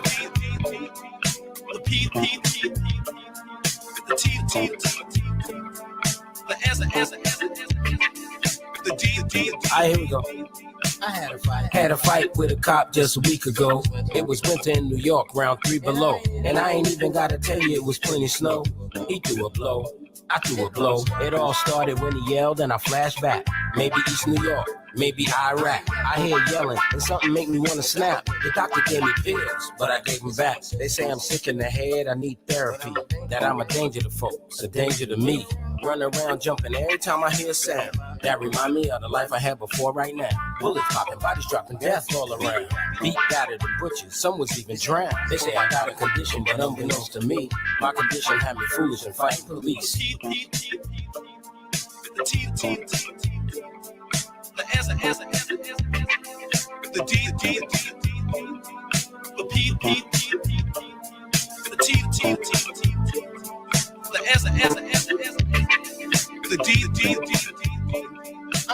I got a letter from the government a week ago. I opened it and read it. This what they let me know. That you no longer a slave, your family free to go. To a world full of hate you don't even know. They ain't tell me about my fate and lynchings ahead. MLK, Malcolm X would be shot dead. Integration be a bed that was never made. Whitney Houston, Charlie Murphy to an early grave. Fight of my people, PTSD. Bruised and bullied, no therapy.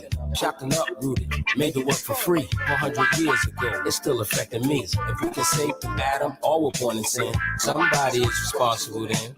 I know I got a condition, but unbeknownst to me, all the time it was PTSD.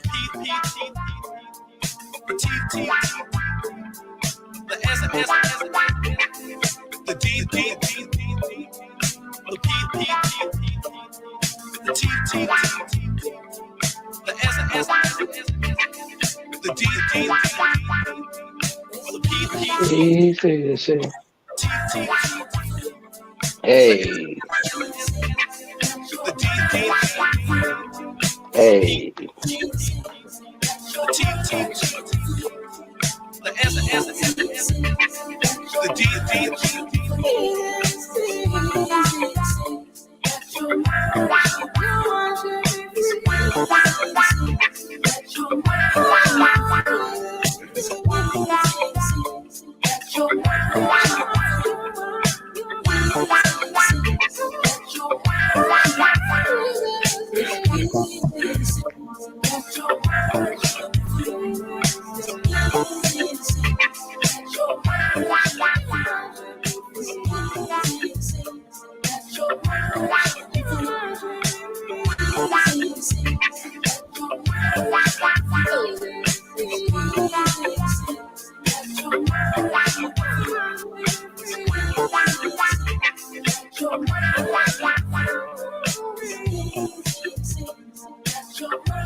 I love that song.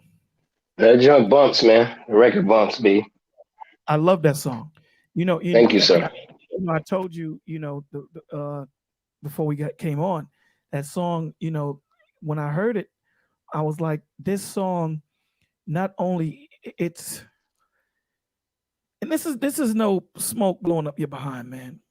And what I like about I know it is you. I know you talk straight, brother. So I ain't worried about that. it's perfectly done in the aspect of the lyrics is there and the music fits so perfectly that it's hand in hand. Right, So right, music, it makes you feel good. You know what I'm saying? Because right, you have music that it has a destructive vibration to it. This is why they don't really play 50 too much in the South. But right. when you hear this, you have that. Now I want to play mental illness because mental Okay. illness is deeper. Yeah, mental health. Mental health. I mean, PTSD. It could bring a tear to my eyes. The Right. part that bothers me, with like the part that hurts me is, that plight of my people. PTSD, bruised and battered, no therapy. Like, what the hell? Like, I just went through all of that. You understand? Right. And then nobody ever told me all this other stuff. So again, that's why that's why I felt it was important to that you come up here and talk about it, because if you look in the description of the channel, we have all Right. the phone that talk, that's 24 hours a day, free, 365 days a year, that if they don't feel comfortable coming here, they can call there. That's what we do here. Oh, We you gonna love. You know what? I should have sent you. I'll send it to you though. You're gonna love this vid. Okay. So here's my plan. I'll say it real quick.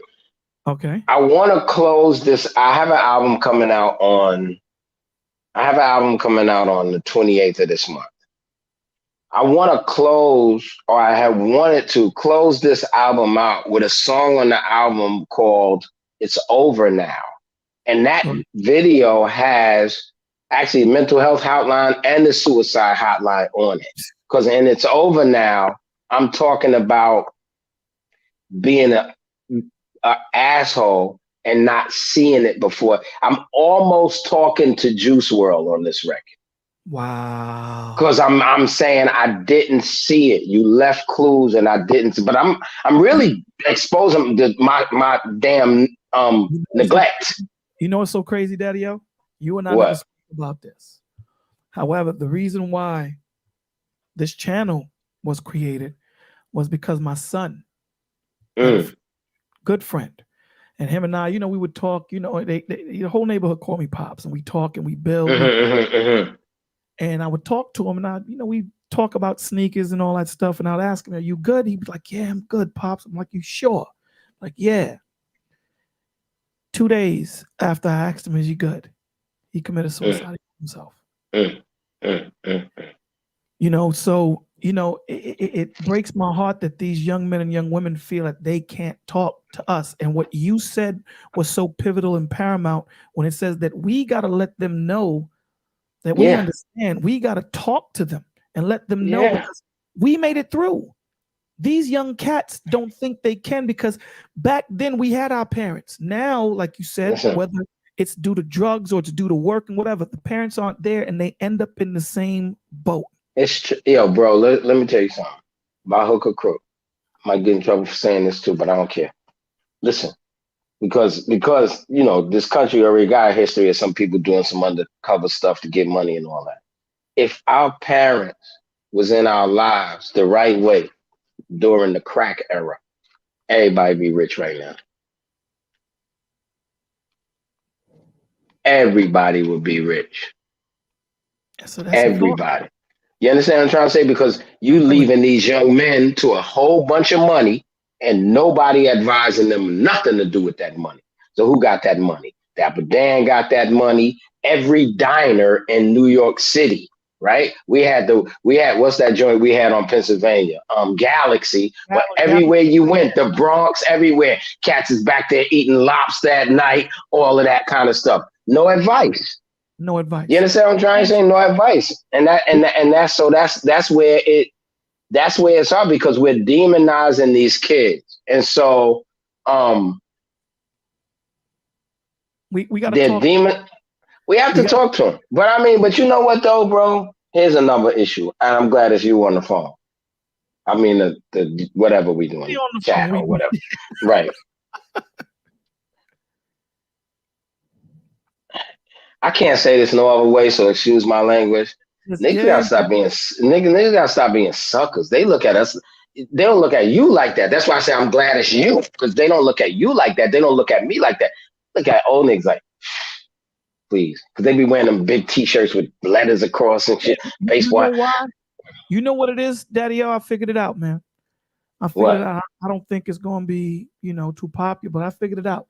You see, when you're talking about getting that understanding and that pain, that memorization is what kills the old man, right? So the old man, when he's made it, he doesn't want to remember the pain no more. He just want to look into the future and remember the birds and the bees. He doesn't want to remember the fighting that he had to do and all the dragons and lions that he had to pull through. So he lets that part of the story go.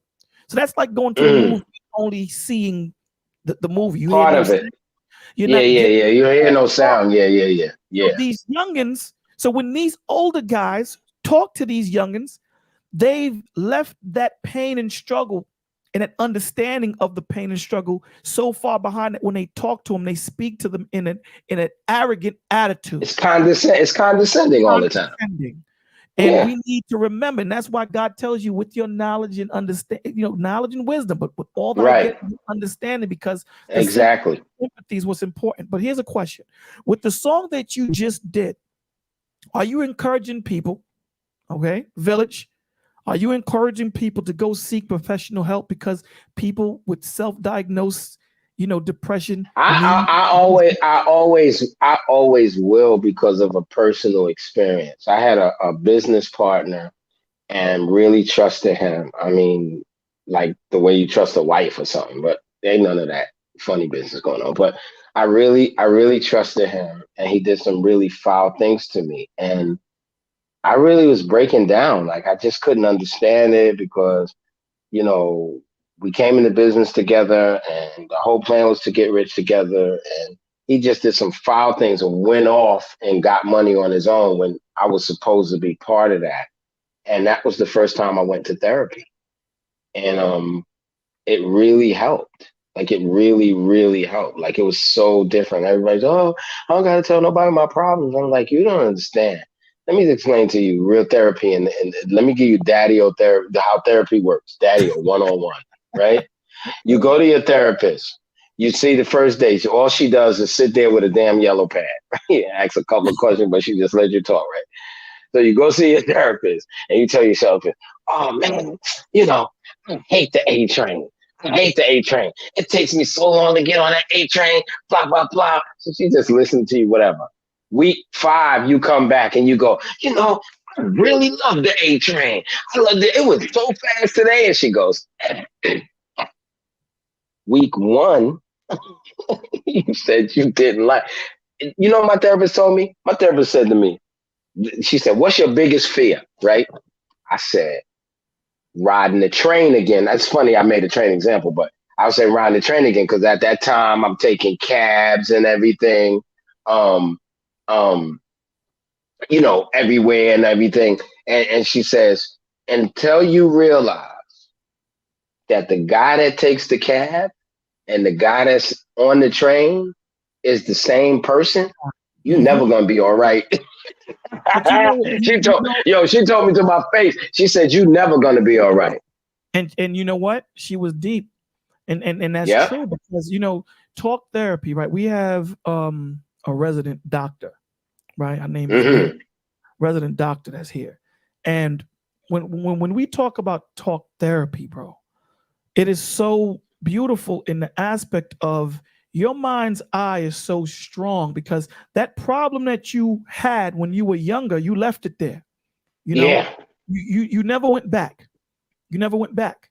And when you are laying back comfortably and you're in a room, because they're going to tell you, know that you're comfortable and know that you're safe, because we're about to go back into a place that's unsafe. Right, And here's right. the beauty in going back into that place. You have a camera where you can see anything and everything from a position of not being in it. So Right, that younger exactly. Bolo that was in it, the older Bolo ain't there. Yeah. Bolo ain't there. So now you can see it from an older view what the younger you were going through that couldn't articulate or understand. It's true. It's very true. Point. Let's play mental illness, and then Right. we'll come back. Here's mental illness. Okay. Mental health.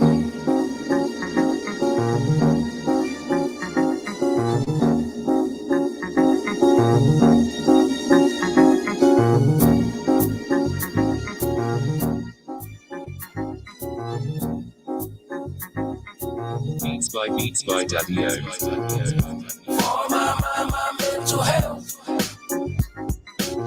Gotta get out, gotta enjoy myself. For my mental health. Gotta get out, gotta enjoy myself. Here we go. Little boy down the block from me, diagnosed with the ADD. He drinks sodas in the cereal suite. They never checked on the food he eat. Check it, he on the same meds as Niecy and Kim. They both strippers and identical twins. Diagnosed with the clinical depression, which remind me of the kid Skinny Kevin. He depressed and the doctor call him manic. He a cop used to seeing people panic. He got a daughter, studied pre-law at Seton Hall. A student, but at night she on the Adderall. She say she got it from Bay. He played basketball. Trouble sleeping at night. He on the Barbital. And about the Barbital, that's ill. My insomnia, I take the same pills. For my mental health. Gotta get out, gotta enjoy myself. For my mental health. Gotta get out, gotta enjoy myself. Little boys think they girls inside. Little girls on the south side, suicide. And for my mind and for my mental health, every chance I get, I enjoy myself. School teachers are shook. Will the kids shoot? Human trafficking illegal, but will they prosecute? Love hip hop and kids, he wanna try it. But did she grow that butt or did she buy it? All commercials on the TV, pushing meds, medicating all the soldiers who fought and bled. Homeless man screaming down the block on Ativan. My brother on the same meds, he a fireman. Postpartum depression, teen girl, we got the same therapist. Small world, mental illness is ill, that's all I gotta say. And I need a break, I gotta get away. For my mental health. Gotta get out, gotta enjoy myself. For my mental health. Gotta get out, gotta enjoy myself.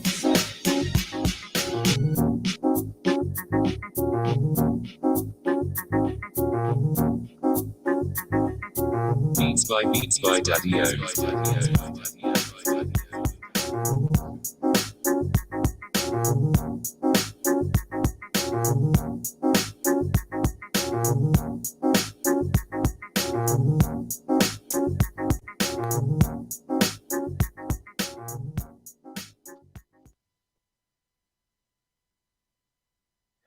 Fire, brother.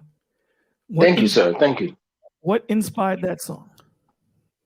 Oh, just, watching television. When I was a kid, the only medicine commercials we ever saw was Bear aspirin and maybe a little later on NyQuil or something.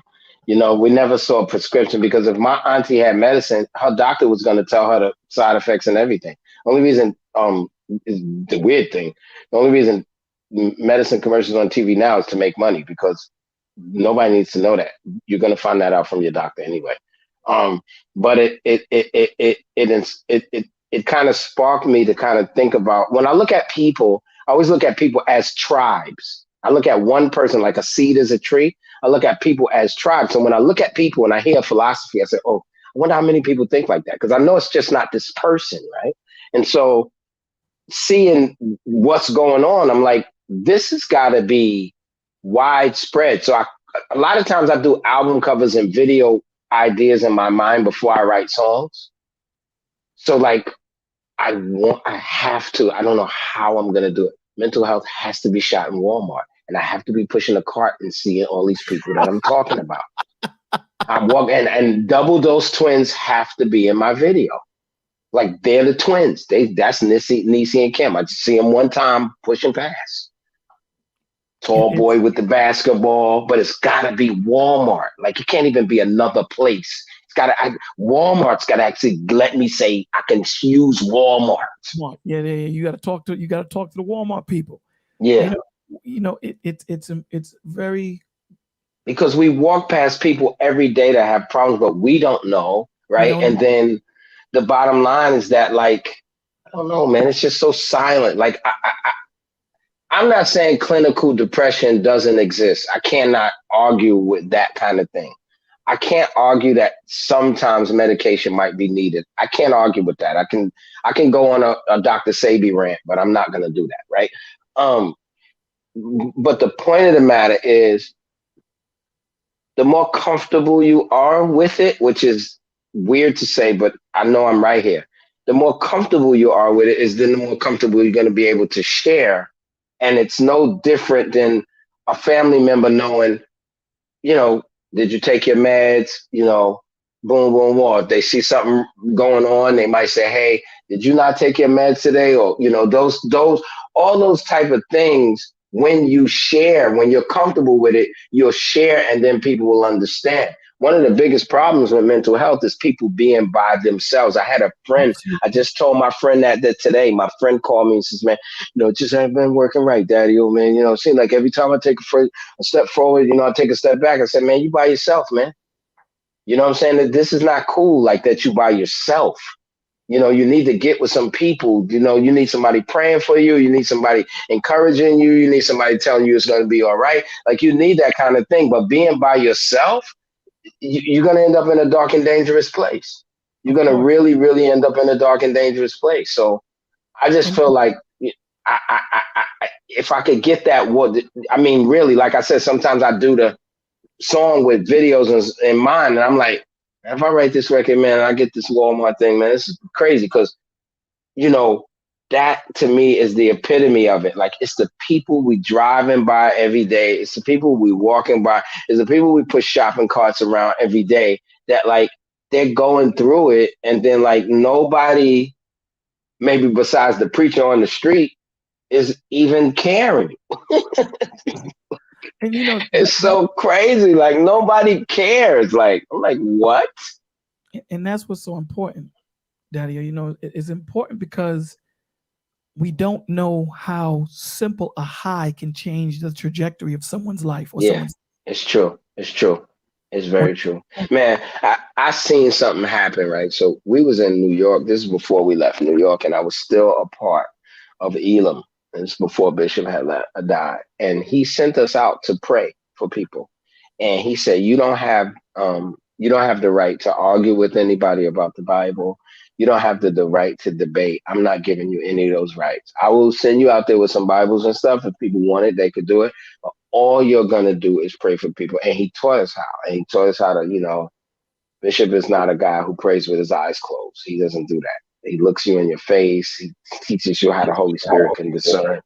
And, bro, we on the corner of Nostrand Avenue and Fulton Street. Busy right near the train station. Busy right past the train station. Right now, listen to what I'm saying. I'm confirming your point of what a high would do. I'm talking about people coming down the street looking mad and rugged, and we say, "Can we pray for you?" And they just stop and say, "Oh, of course."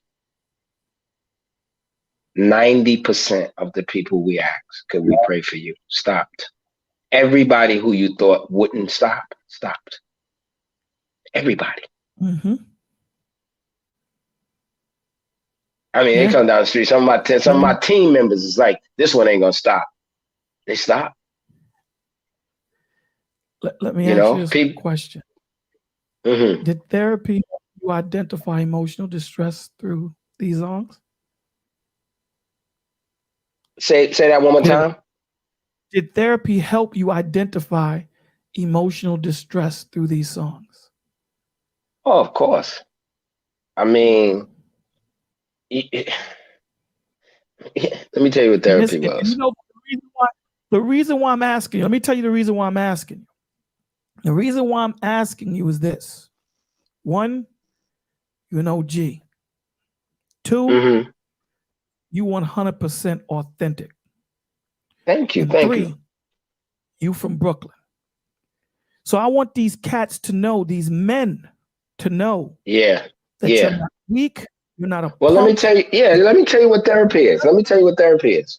When I was in Harlem, I stayed in a place that I thought was a great place. It was in a brownstone, but it was the bottom level. It was the basement. But I had a lot of room. I had a garden in the back. I liked it. I thought it was dope. I had a laundry room, everything. You from Brooklyn. When I met my wife, listen, when I met my wife, she said, "Why are you paying this much in Harlem? I know some real estate agents out in Queens. I had never lived in Queens.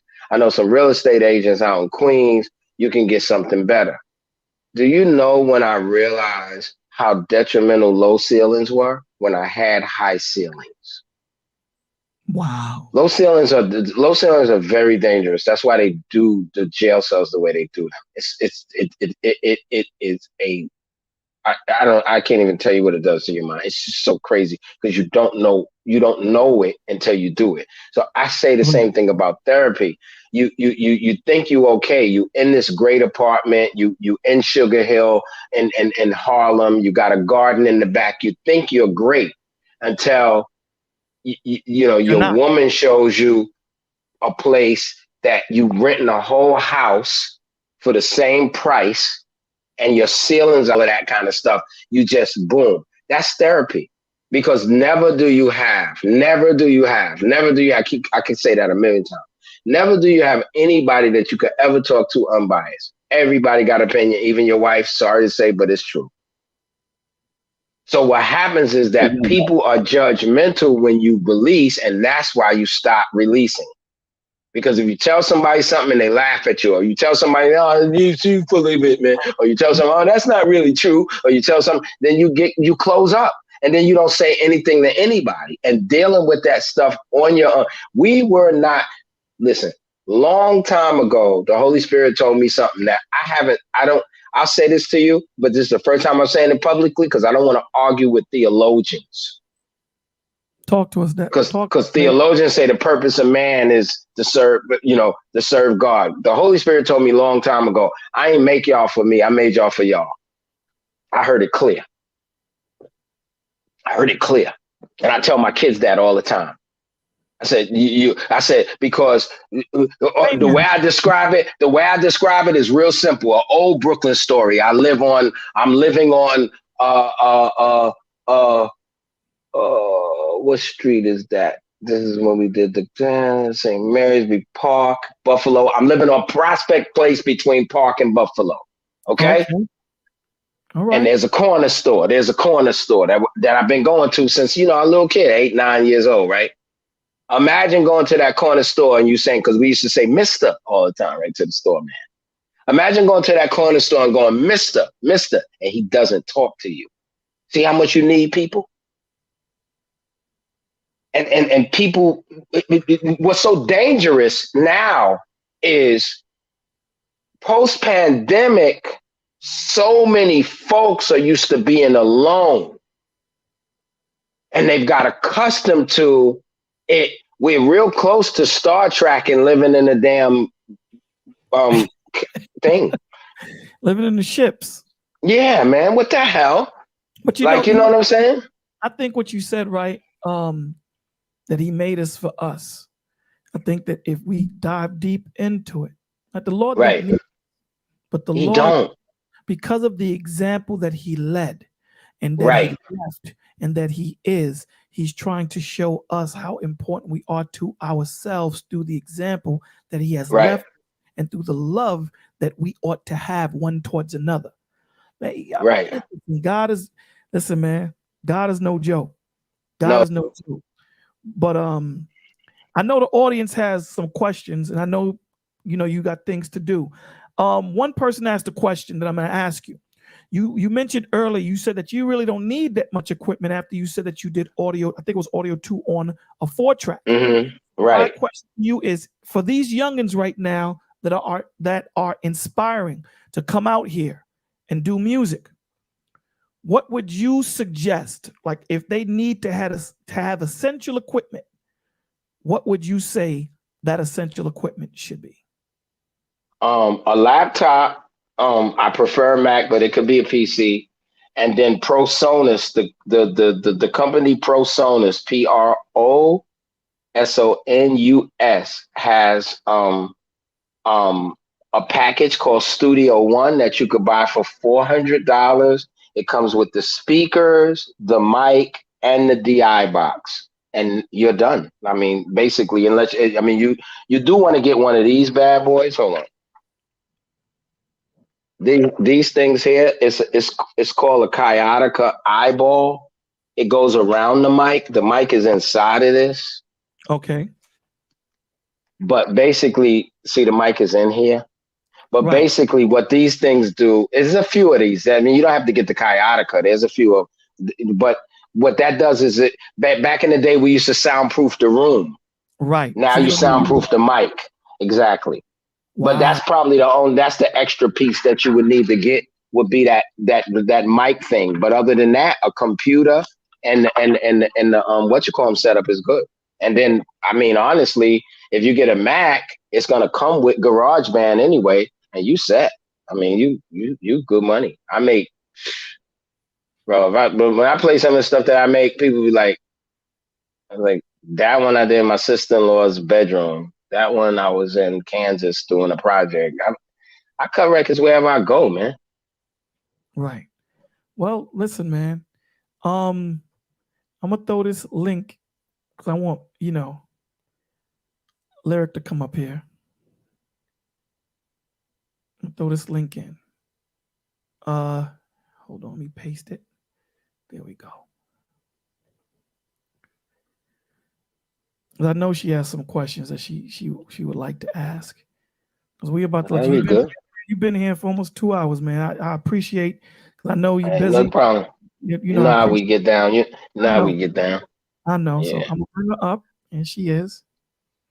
This is one of pillars in this village, right? We have another brother named Anthony. That's okay. I believe she is. So Lyric, this is Daddy-O. Daddy-O, this is Lyric. Hey. I can't hear her. Lyric? I see her. I see the picture up there, but yeah. Something might be. Hold on, she's on mute. I can't unmute you, Lyric. I don't know if something is wrong. But so let me ask you a question. So what are some of the pitfalls that these cats right now that in music? Because right now you don't have to have a label. You know what I'm saying? The way it's set technically. Up, technically, you don't need it, right?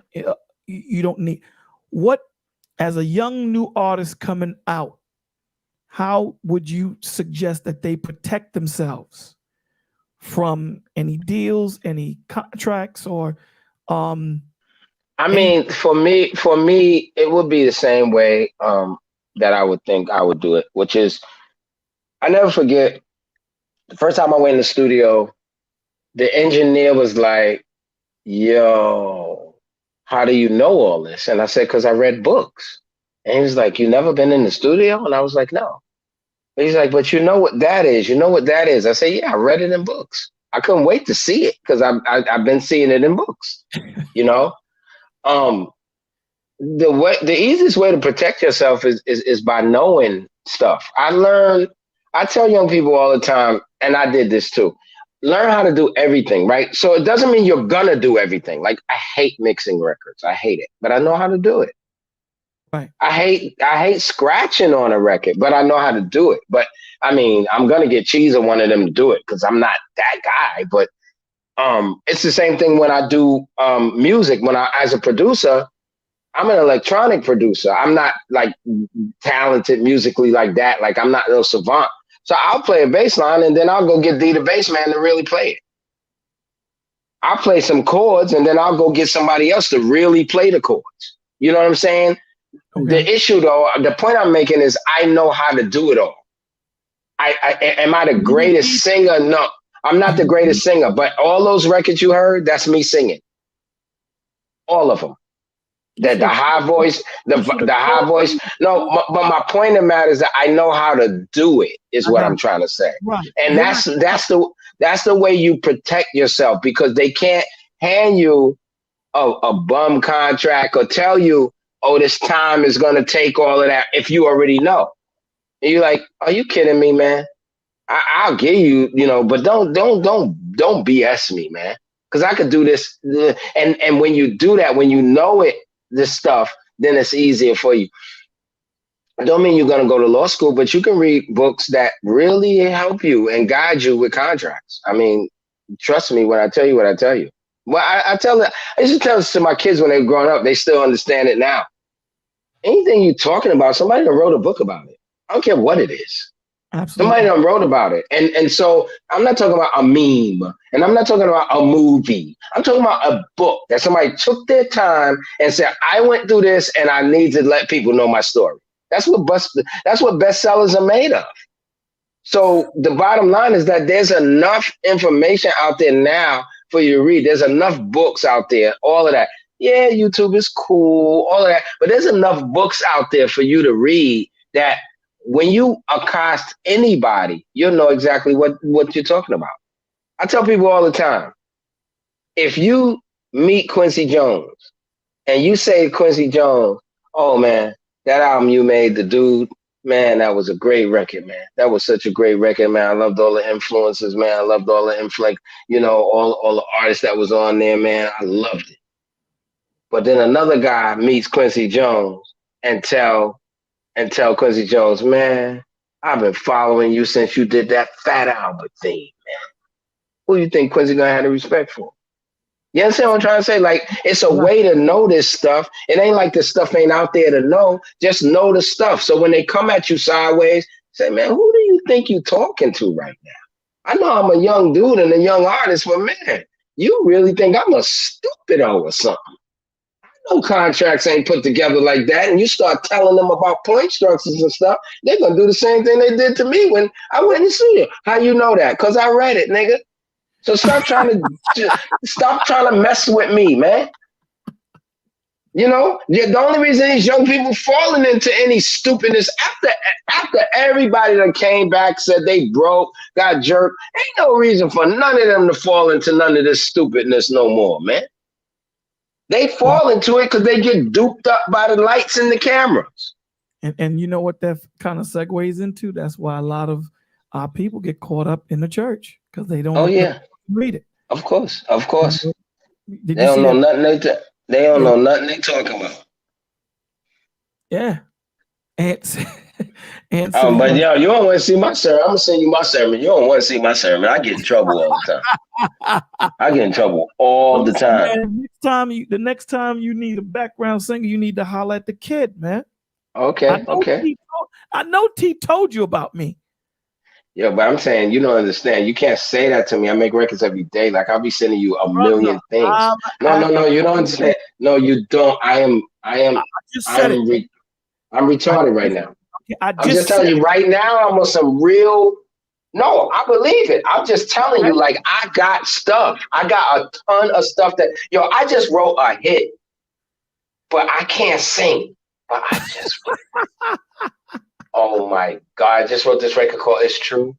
It's so man, we gonna talk, man. We gonna talk because I need to drop this album 5840 at 2:00 in the morning. The year 40. Oh, that's dope. That's dope. The mixtape that's coming out in the morning play. Yeah. You stupid. It gets serious in here, man. We had this one dude one day, and we was talking, and it was myself, Lyric, Anthony, and there was about 6 people up here talking. And this dude kept on talking about. He kept on talking. He's introduced Big Ants in the building, and he was talking about suicide. He's like, yeah, what does God think about that? And we were talking for about 3 hours, Daddy, about 3 hours. Mm-hmm. Cammed up, just like you are. He cammed up, and you saw a revolver. So now at this point, cats don't know what to do. He pulled out. He had a revolver. He said, "Yo, Bolo, every night I put this in my mouth and I pull the trigger. Wow. I'm gonna empty it. I ain't doing it no more. This is why we do this. This is why we come here. We come here broken. We ain't coming up here, trying to get fly. We come up here broken. This is why we do what we do. Right. So let me introduce you, Big Ant. This is my brother, Daddy O. Daddy O, this is my brother, Big Ant. Hey, how's it going? Peace. You got a question, Big Ant? No, I just came up to make a statement to let him know I'm still in that.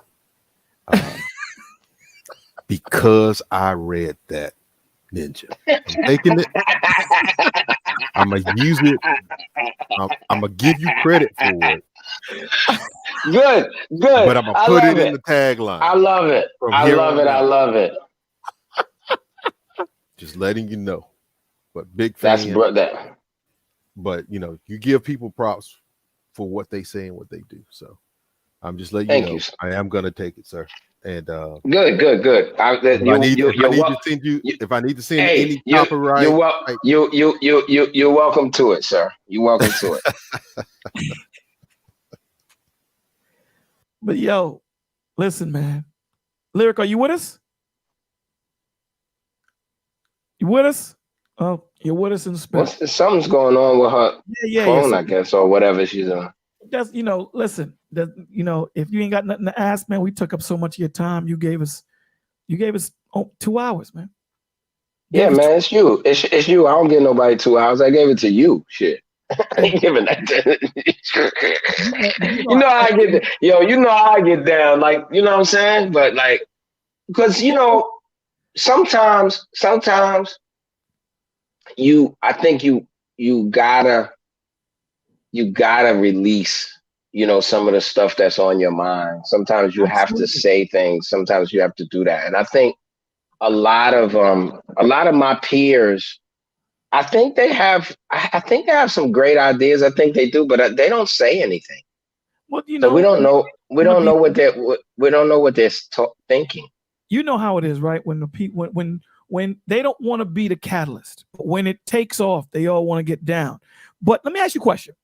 When did you make mental illness and PTSD? When did you do that? How long ago? 2019. 2019. Mm-hmm. Okay, so we didn't have the channel at 2019. I think the channel just came in, but we've been talking. 2019. I did it right before the pandemic hit. Okay.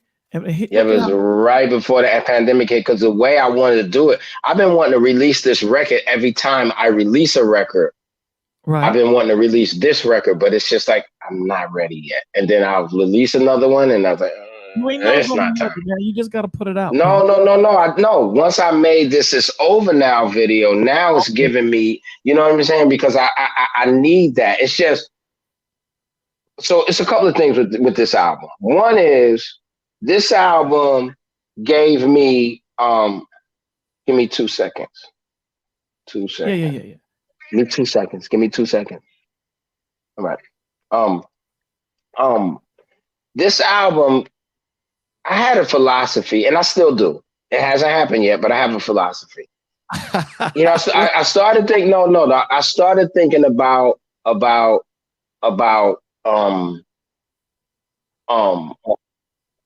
rap and money, and how a rapper is going to make money moving forward. Because I was way early. I did an article. I did a blog on will digital cause record stores to pack years ago, way before record stores was packing. So I'm like, always fast forward, always moving forward, always saying, okay, what's going to happen next? What's going to happen next? What is going to go down? And when I thought about it, I said, if we did records for causes, we could at least make money doing lectures. So if we did songs that had something to do with something, we could at least get in that thing and do it. Even if a guy made records about shoes, he could probably tour with Timberland. Like that was my thinking. And so I said, I don't want this record to be a regular record. I need to get with psychiatrists. I need to get with if it calls for the mental health association. I need to get with people and let this record, and let this record soundtrack what's going on. Be a voice. Because they don't have no music. Yeah, they don't have no music for that. There's no music for that. Maybe a song here or there. You know what I'm saying? But not really. So this is what we do. You know what I'm saying? We have the therapist. This is what we do. So your album will be the mantra for the village. Yeah, it's something, you get with people that can help you get closer to doing the real work. I tell people all the time, I only know 3 people that do the real work. 3. 2 people is my wife's cousin and her husband. They sold everything they had to open up a school in Haiti for kids, a Christian school in Haiti, and that's where they live.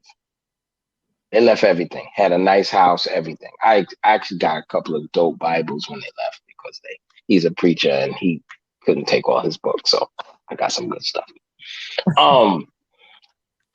And then my friend who lives here in San Francisco, his name is Harry. They call him Hip Hop Rev, and he's on the street with these people every day.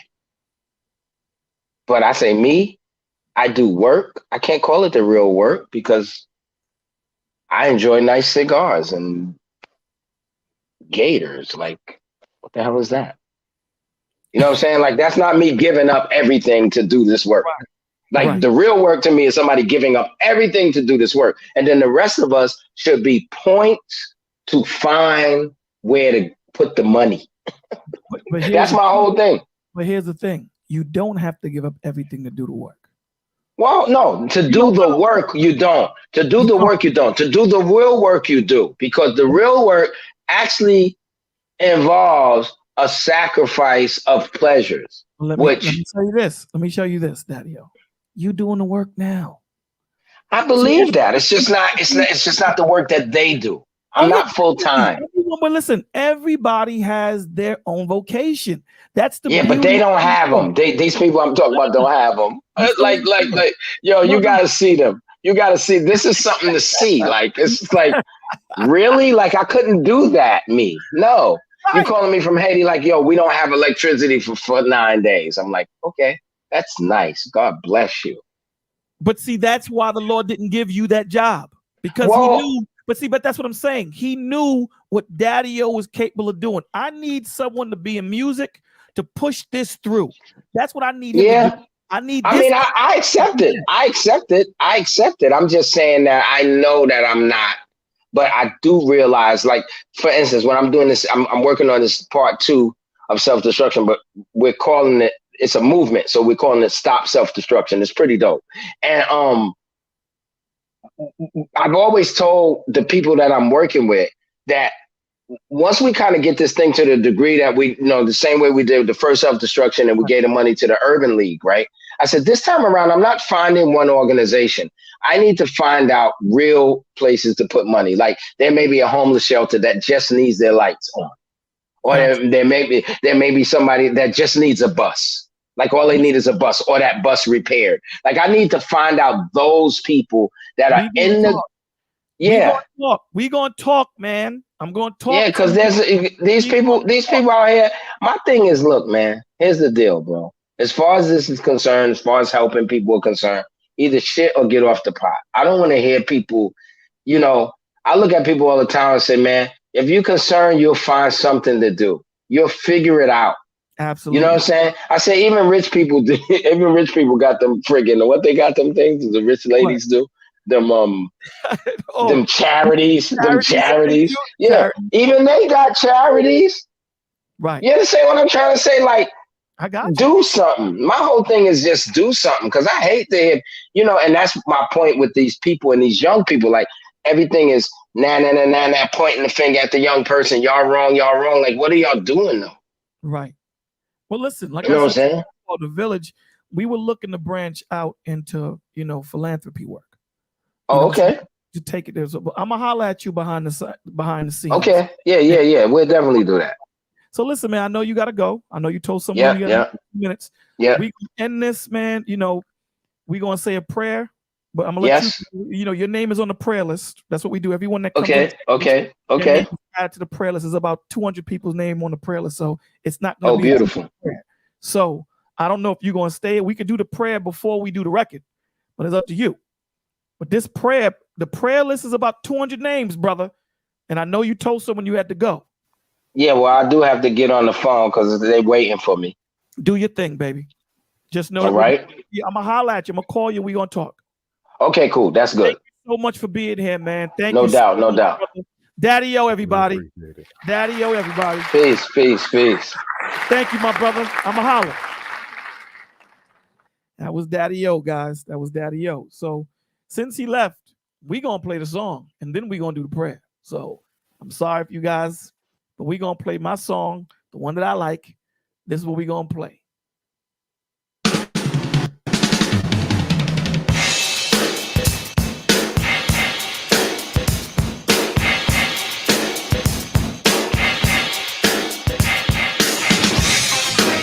And I'm gonna rap with it. And I'm gonna rap with it.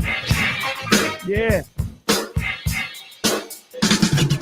Brace yourself for the awesome and rare. The real, the right, and dynamite is in the atmosphere. As there's a time and place for everything that's under the sun. This is the time and the place that we have some fun. Now take a sec to check the pedigree of the band that's spelled as T-E-T. The rhymer-rater, delight, the R-O-D. And on the keys, my brother, DBC. Rock, Group, Quan, and my DJ Paul. We're putting competition back up against the back of the wall. Me and the band that I just mentioned present to you our new invention.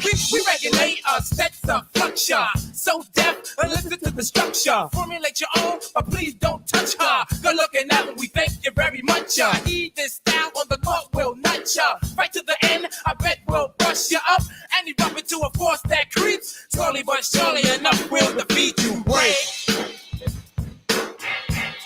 This was Brooklyn, baby. Cats better recognize. We'll just listen to one more verse and I'll turn it on. But we gotta play this.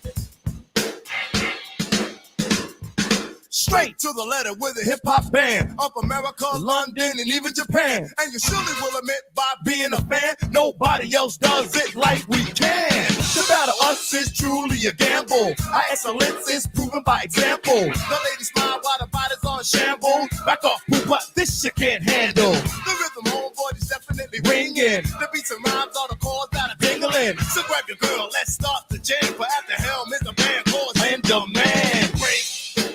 I don't know, Renee, but we playing it. It's his damn song.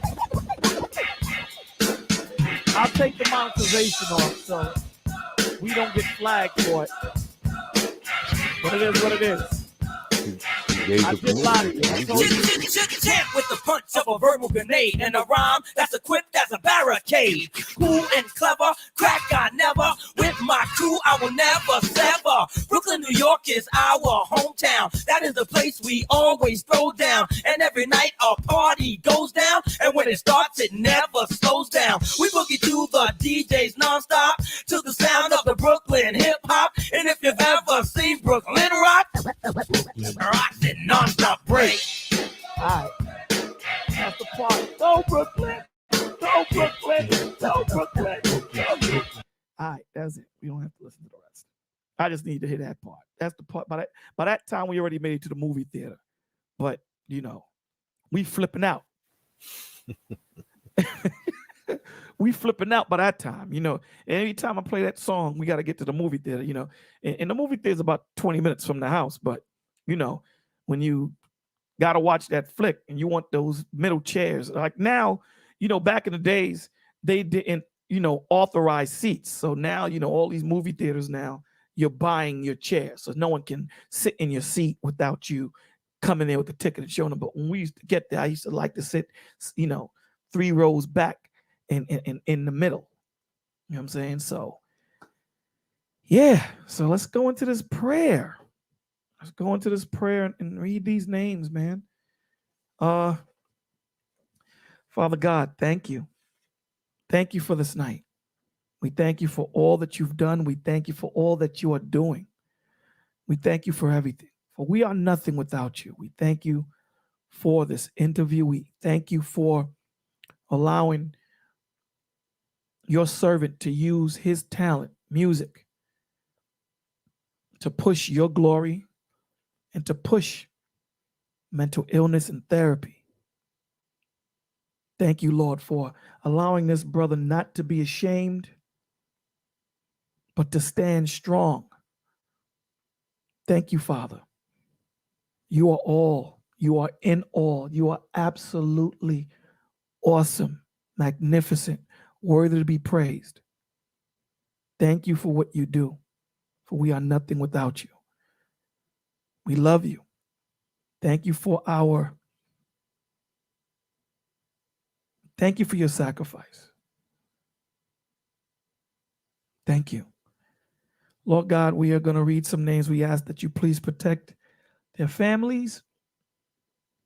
We ask that you encamp your angels around them. If they are in transit, please give them travel mercy. If they are sick, please give them the strength to persevere. If they are down, please let them know that wherever they are, you are there with them. They are not alone. Please help them to see. We ask you, Lord God, to please protect Mika, Be Easy, Miss Carrington, Tazapath, Playful, and Derek, Little Rock, Coach, Anthony and Steve, Lyric, Nova, Novea, B, Smiles, Lexi, Fallon, Chris, AGAG, Alex, Lincoln, CJ, LA Floyd, Introverted, K Cooper, Montrell, Bumble D, Just Jab, Heather, Phoenix Lit, Drizzle, Juju, Brian Redmond, LA Harlem, Mike Rivera, Tommy Sotomayor, and Alex, Just Jay, Yeshaya, Nadia, Aura, Yediah Shah, Imani, Fleetwood, Dog, K, Peach Cobbler, Byron, Aaron M, Aaron and Mom, Butterfly, Joseph, Shakina, Glory, Miss Lady, Matthew, George, Chat with Divine, Mason, Yoshi, 10 past 11, Norman, BCDC 123, James Corbett, Lawrence Teak, Latanya D. Sledge, Tremaine and Son, J.A. Dudley, Only Time, Mama B, Dorothy, Dante, Miss Taylor, Lapeef and the whole panel, Harris One, Daryl, Nicole Watson, Jedi, Master Wu, Lancelot, Miss M,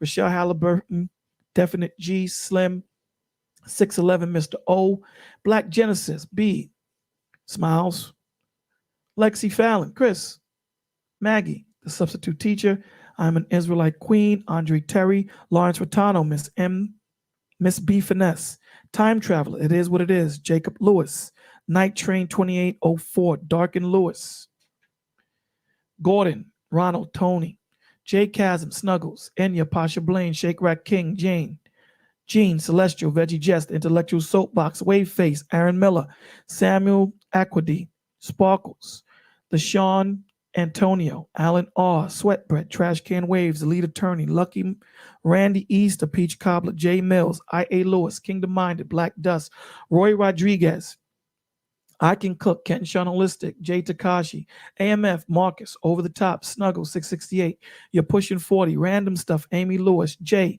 CMC Productions, Motor Love, 1968, Ramses, Red Lipsticks and Son Caleb, Crystal Woodside, Jeanette Knight, Dale Jackson, Brula Blades, Nikki, Turtle House, Erica Murray, Hardway, Sipoku, Jedi Mike, Just DeWitt, Selena, Black Dazzle, Tay Tay, Sexy Slim TV, Pierre Ledure, Jamal Woodward, Provoking Thoughts, Mosaic, TJ Randolph, Ibra, The Last Saint, Bill With Me, Pillow Talk, Billionaire Mentors Podcast, Chaotic Truth, 84 Clean Cut, Princess C, Alan G, Princess A, Princessa, Alan R, Balling's My Hobby, Sir Hale Speaks, The Truth Is Never Favored, Security Boss Unsolicited, Black Men Unfiltered, The Sheila Ingram Show, Icy Lemon, and Nay, The BRE, I.A. Lewis, Let's Play, Taylor Made, E. Black, George Lewis, Zach Stewart, Richard Gordonez, Brolic St. Sean, O'Shea Lennox, The Clue Channel, Big Wolf, E. Daughter, Information Man Show, Shanita Richardson, Byron Podcast, King Rich, The Windy City, Damage, Robert, CJ,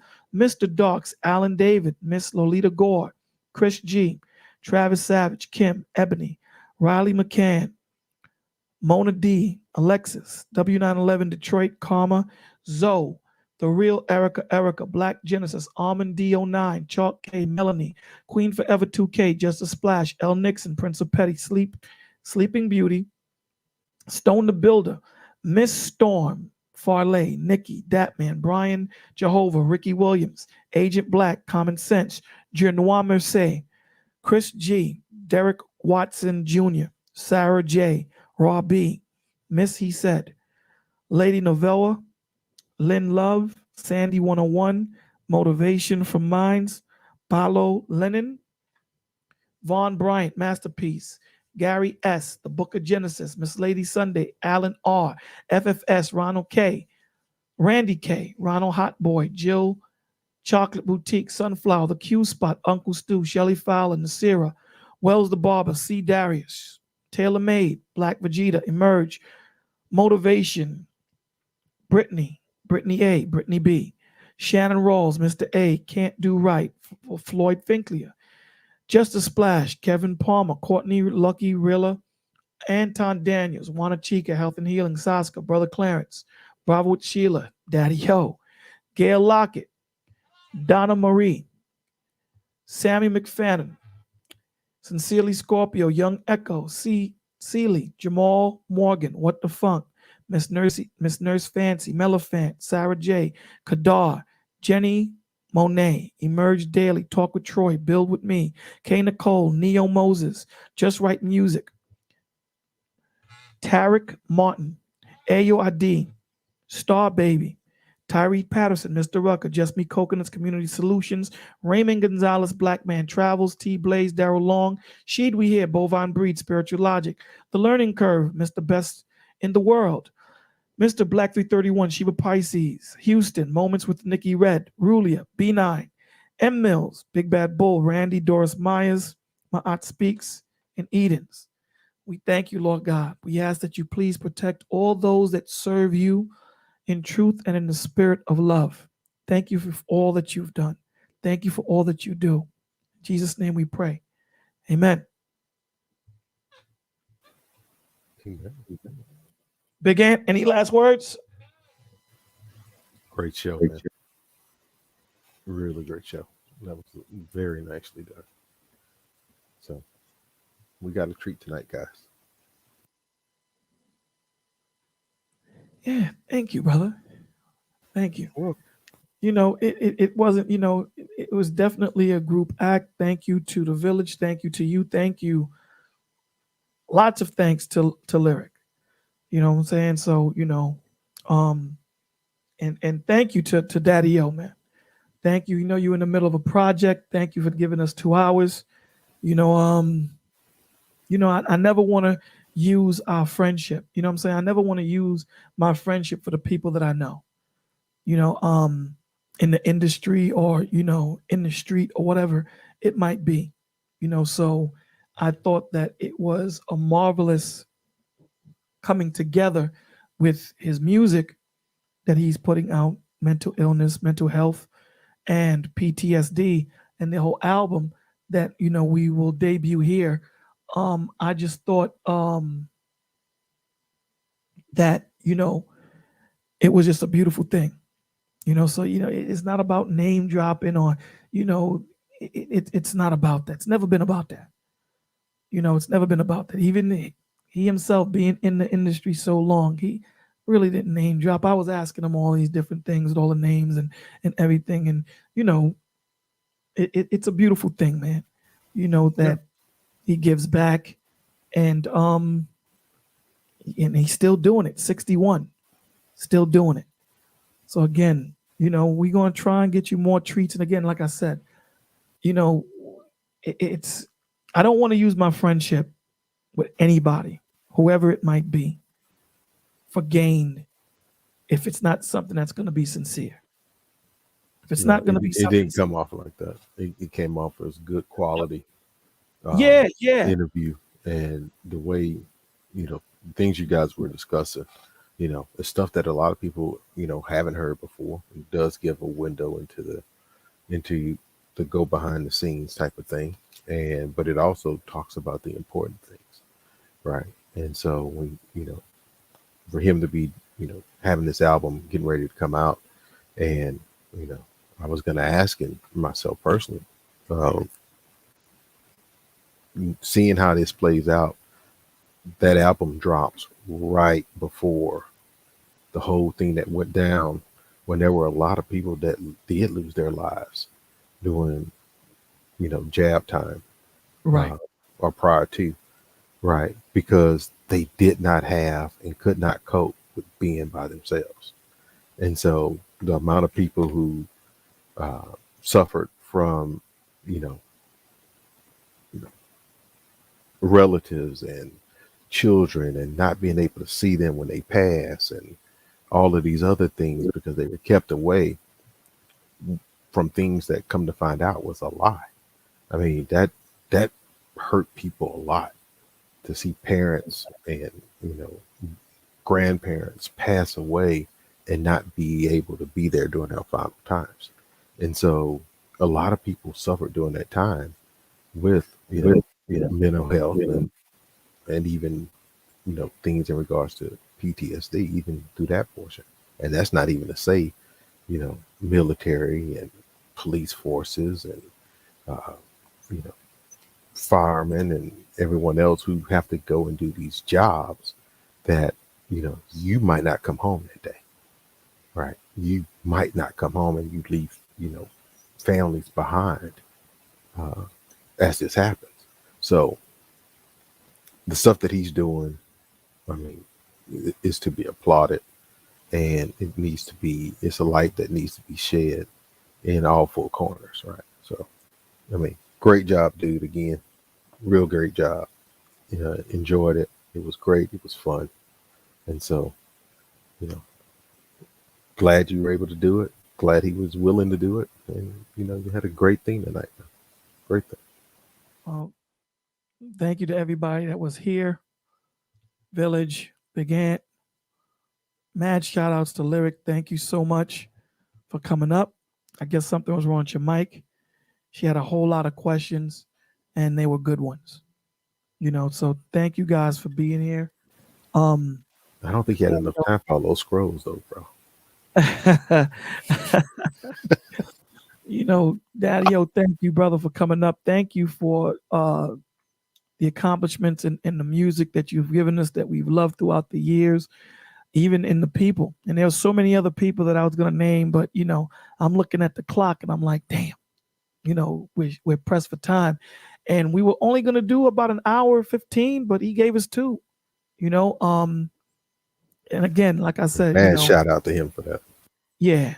I never want to use any friendship or any thing that I have to, and this is talking towards more of the people that, I call friend or family.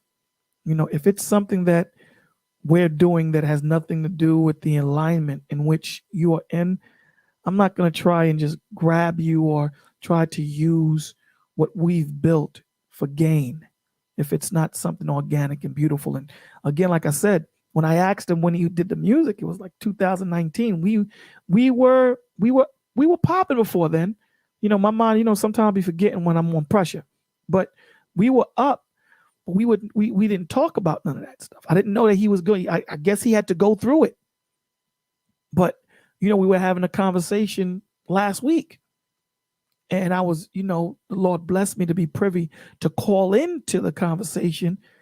And, he was having a conversation with my brother. And, when I got put into the 3-way and I'm kicking it and I'm hearing him, I'm like, yo, so word? So I was like, yo, let me ask you a question, man. This is what we do. This is what it is. And you got this mental illness thing. Let's make it happen. He was like, yo, Bolo, let me know when. And I'm there. That's it. Nothing else was said. Let me know when, and I'm there. Not a second thought. ALR said, how long have I known him? Damn, it's gotta be, I want to say about 9-10 joints. About 9-10, no, it's gotta be longer than that. It's gotta be probably around 12 years, maybe 10 years. Around there, someplace. Around there. So, again, you know, I told you I'd be in these streets, man. I told you my lyrics is hot like fire, son. I'll give you only 2 bars though, but it's hot 2 bars. 2 bars ain't soft. Don't be trying to sleep on my pedigree, y'all. Y'all be trying to sleep on me, man. Yeah. So now we have some respect on my name when you hear me drop them lyrics. You heard him tell you I got lyrics, right? Y'all heard him say it. I got lyrics, kid. I'm only joking. I don't think I was online when that one came down. That's no lyric would have probably said he was sleepy or hungry. Because she would have said he was sleepy or hungry. You know what I'm saying? That's what she would have said. He's sleepy. You sleepy, daddy. It's time for you to go to sleep. It's 12 o'clock. And I think he's on the East Coast. You suffer from jet lag, so you're way on the West Coast. Yeah, and it's an awesome thing. You know what I'm saying? And the difference, and I wanted to highlight, because the conversation that we was having, that's why I said what I said to him. Because he was like, yo, he said to my brother, he was like, yo, T, you got to understand, this is what I love doing. He's like, this is what I love doing. And then he mentioned some rappers that they are going to remain nameless. It was like, yo, B, I when I kick it to them, I get pissed off and angry with them because they had so much to offer the world. They had so much to offer the world, but it wasn't their love. They were just, talented. I knew there was these 2 guys. If we look at the Michael Jackson, or Remember the Time. Do you remember the time? If you look at the video, there's 2 guys in the front. 2 black guys. One real tall, lanky one, and one short that's really thick. One is named Stretch, the other one is named Jamal. Grew up with them both. And Stretch was nice. He started off, back in the days in Brooklyn, with my brothers, and they were dancing and all that stuff, and Stretch was just naturally gifted. He's just a naturally gifted dude. He was nice. Arguably the best in New York City when it came to pop locking. Jamal was younger than Stretch, but he had to put in work. So with Stretch, from my perspective of it, right? From my perspective of it, I'm not going to say that he didn't relish it or he didn't, find it to be important. It was a God-given gift to him. This dude here had to learn it. So it's a different perspective that this dude had to claw and fight for it, opposed to a dude that was just born with it. So when it came to the choreography and Remember the Time, it was them 2 that were up against each other. And you know who got it? Jamal. But because of the relationship Jamal had with Stretch, he put him in the front. You know what I'm saying? So it's just some of these cats just naturally have it, but they don't have a love for it. They just happen to find themselves in the right place at the right time. They spit some hot fire and they got a contract. But once, that tenure is done, it's done. But then you have those that go into the artistry of it, that they sit down and they want to break this thing down to its lowest compound because this is what they love to do. This is who they are. He's one of them. And that's why I said to him, I said, it was just talent for them. It was just talent. And he ended the conversation right there. He was like, yo, Bolo, that's what it is. It was love for you. It was talent for them. And you can take that and put it into what we talk about every day. When you just go into a relationship with just sex, just the feeling of it, because you do that good, it doesn't last. You may get a year or 2 out of it, but it's not gonna last. It's gonna fall apart. But when you're in love, you go into the nuances and the breakdowns. You want to know what makes your spouse happy. You want to know what makes them tick so that you don't tick them off. You want to know the small things that will prepare you for the big things, because the small things is where you're getting the trust in each other, is where the faith is growing in each other, and where you guys are learning to fight with each other. So when that hard time comes, there is no question in trust. There is no question in what position everybody needs to play. They snap to it. That's real-time warfare. This is why when you go to the military, they try to simulate as much as they can real war, because they want you to understand this is what it's going to be like. This is a simulation, but this is what it's like. Like I use that example, like Big Rick just said, I give you that example. Jordan, you never see Jordan sweat when it's that last buzzer beater. Never sweats. Never. Why? Because that's how I practice. I practice for that. No one feels pressure when there's 10 minutes left in the game. No one feels pressure when there's 5 minutes left in the game. Pressure comes when there's 2 minutes, minute and a half, 30 seconds. That's what I practice. This is what we're fighting for. And then it shows. 61 years old, still going strong, on the road right now, in the middle of a project, to stop to talk to us. It's God, man. And we're talking about what we talk about, mental illness. Not talking about the hottest records or whatever. Yeah, we talk about his history. So, you know, like he said, these young cats got to understand that you ain't far from me, baby. That's why I tell them, Duke, I wear the same sneakers you wear, same shoes you wear, same clothes you wear, same jewelry you wear, I wear. We ain't that far from each other. So what you spitting at me is not far-fetched from what I'm spitting at you. But the difference is your joint is still theoretical. Your joint is still in the laboratory. I'm telling you that I done took this out. I done flew it in the damn bush. It's done crashed. I went back to the laboratory, made some adjustments, took it back out and flew, and it flies. I don't glide, G. I don't believe in gliding. I don't believe in that.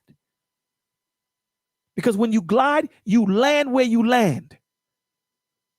When you fly, you pick where you land. And that's the difference.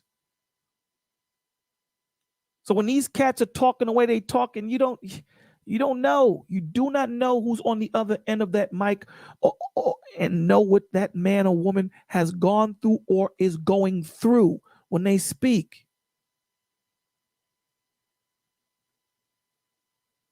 You got to understand, man, this is what it is.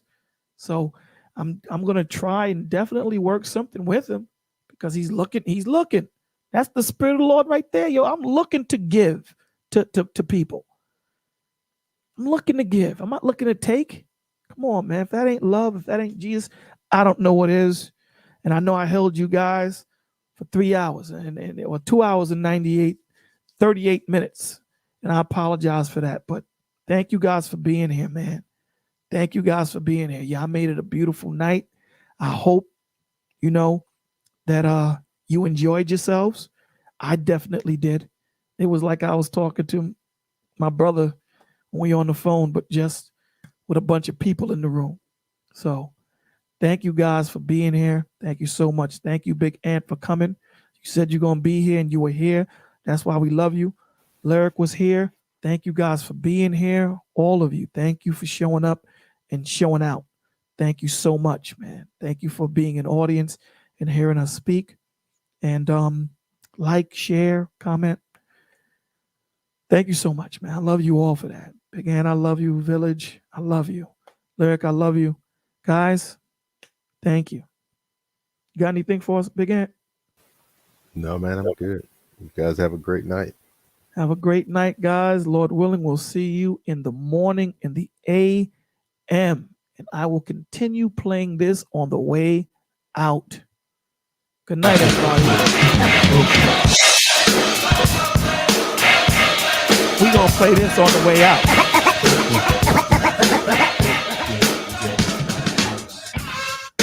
Brooklyn, son. Brooklyn, son. If you don't recognize who I be, recognize it's me. I be the guy that people want to know why I don't understand who I fly, because you gotta understand. Point blank, our deliverance is me but smooth. Stands out like a winner at your favorite tune. All attention is released upon the call of the beat as you rock along to a funky beat. Like a torch, we're keeping you active. Our rhythm will hold you captive. With the fitness of the poem we sing, marketing to the top with the style that's addicting. No doubt about what we capture. Another classical treasure. So productive and effective. Chalk it up as a jam that's splendid. It ain't nothing like hip-hop music. You like it cause you choose it. Most DJs won't refuse it. A lot of sucker MCs misuse it. Don't think that Stead can lose it. Too much to gain to abuse it. The name of the game is Rapture. This song is complete and captured. Great.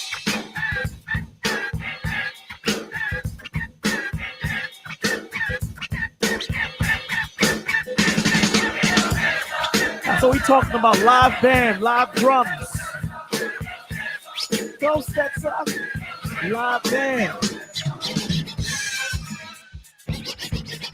This is when Brooklyn was at its height, baby. It ain't finished. We got about a minute left. Yeah. What y'all know? My man, Brother Clarence said, what did he want to hear? I think he said he wanted to hear. What? I think he said he wanted to hear fucking all that jazz. I think we could do that. I think we could do that.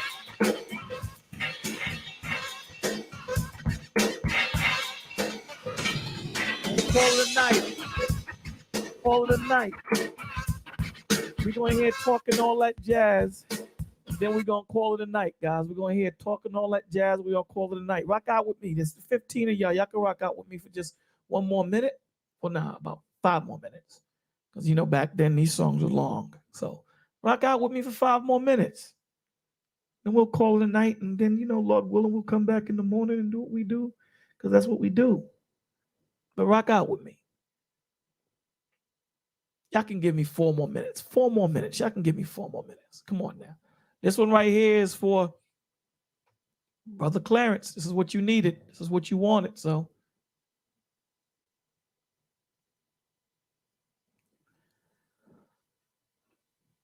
this is for you, brother. I love this record too. But that other one just gets you amped.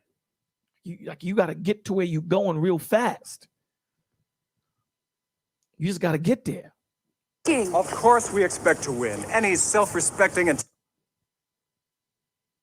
the rest of this hip-hop music is just a passing fad. I don't know. One is not creative.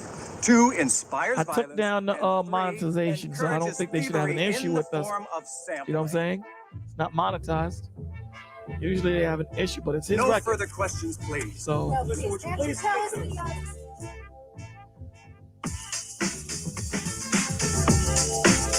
we'll just hear first 2 minutes of this record. Well, here's how it started. Heard you on the radio, talking about rap, saying all that. And that's him rapping right now. Give an example. Think we'll let you get away with that? You criticize our method, how we make records. You said it wasn't art, so now we're gonna rip you apart. Stop. Check it out, my man. This is the music of a hip-hop band. Jazz, well, you can call it that. But this jazz retains a new format. Point. When you misjudged us, speculated, created a fuss. You've made the same mistake politicians had. Talking all that jazz. You guys thought it was Diggable Planets that brought jazz to hip-hop? Nah, G. Hip-hop's first hip-hop band. It wasn't a group. Check it out. Talk.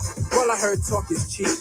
But like beauty, talk is just skin deep. And when you lie and you talk a lot, people tell you to step off a lot. You see, you misunderstood. A sample just a tactic, a portion of my method, a tool. In fact, it's only of importance when I make it a priority. And what we sample love are the majority. But you a minority in terms of thought. narrow-minded and poorly taught about hip-hop fame or the silly game to erase my music so no one can use it. You step on us and we'll step on you. Can't have your cake and eat it too. Talking all that jazz. Talking all that jazz.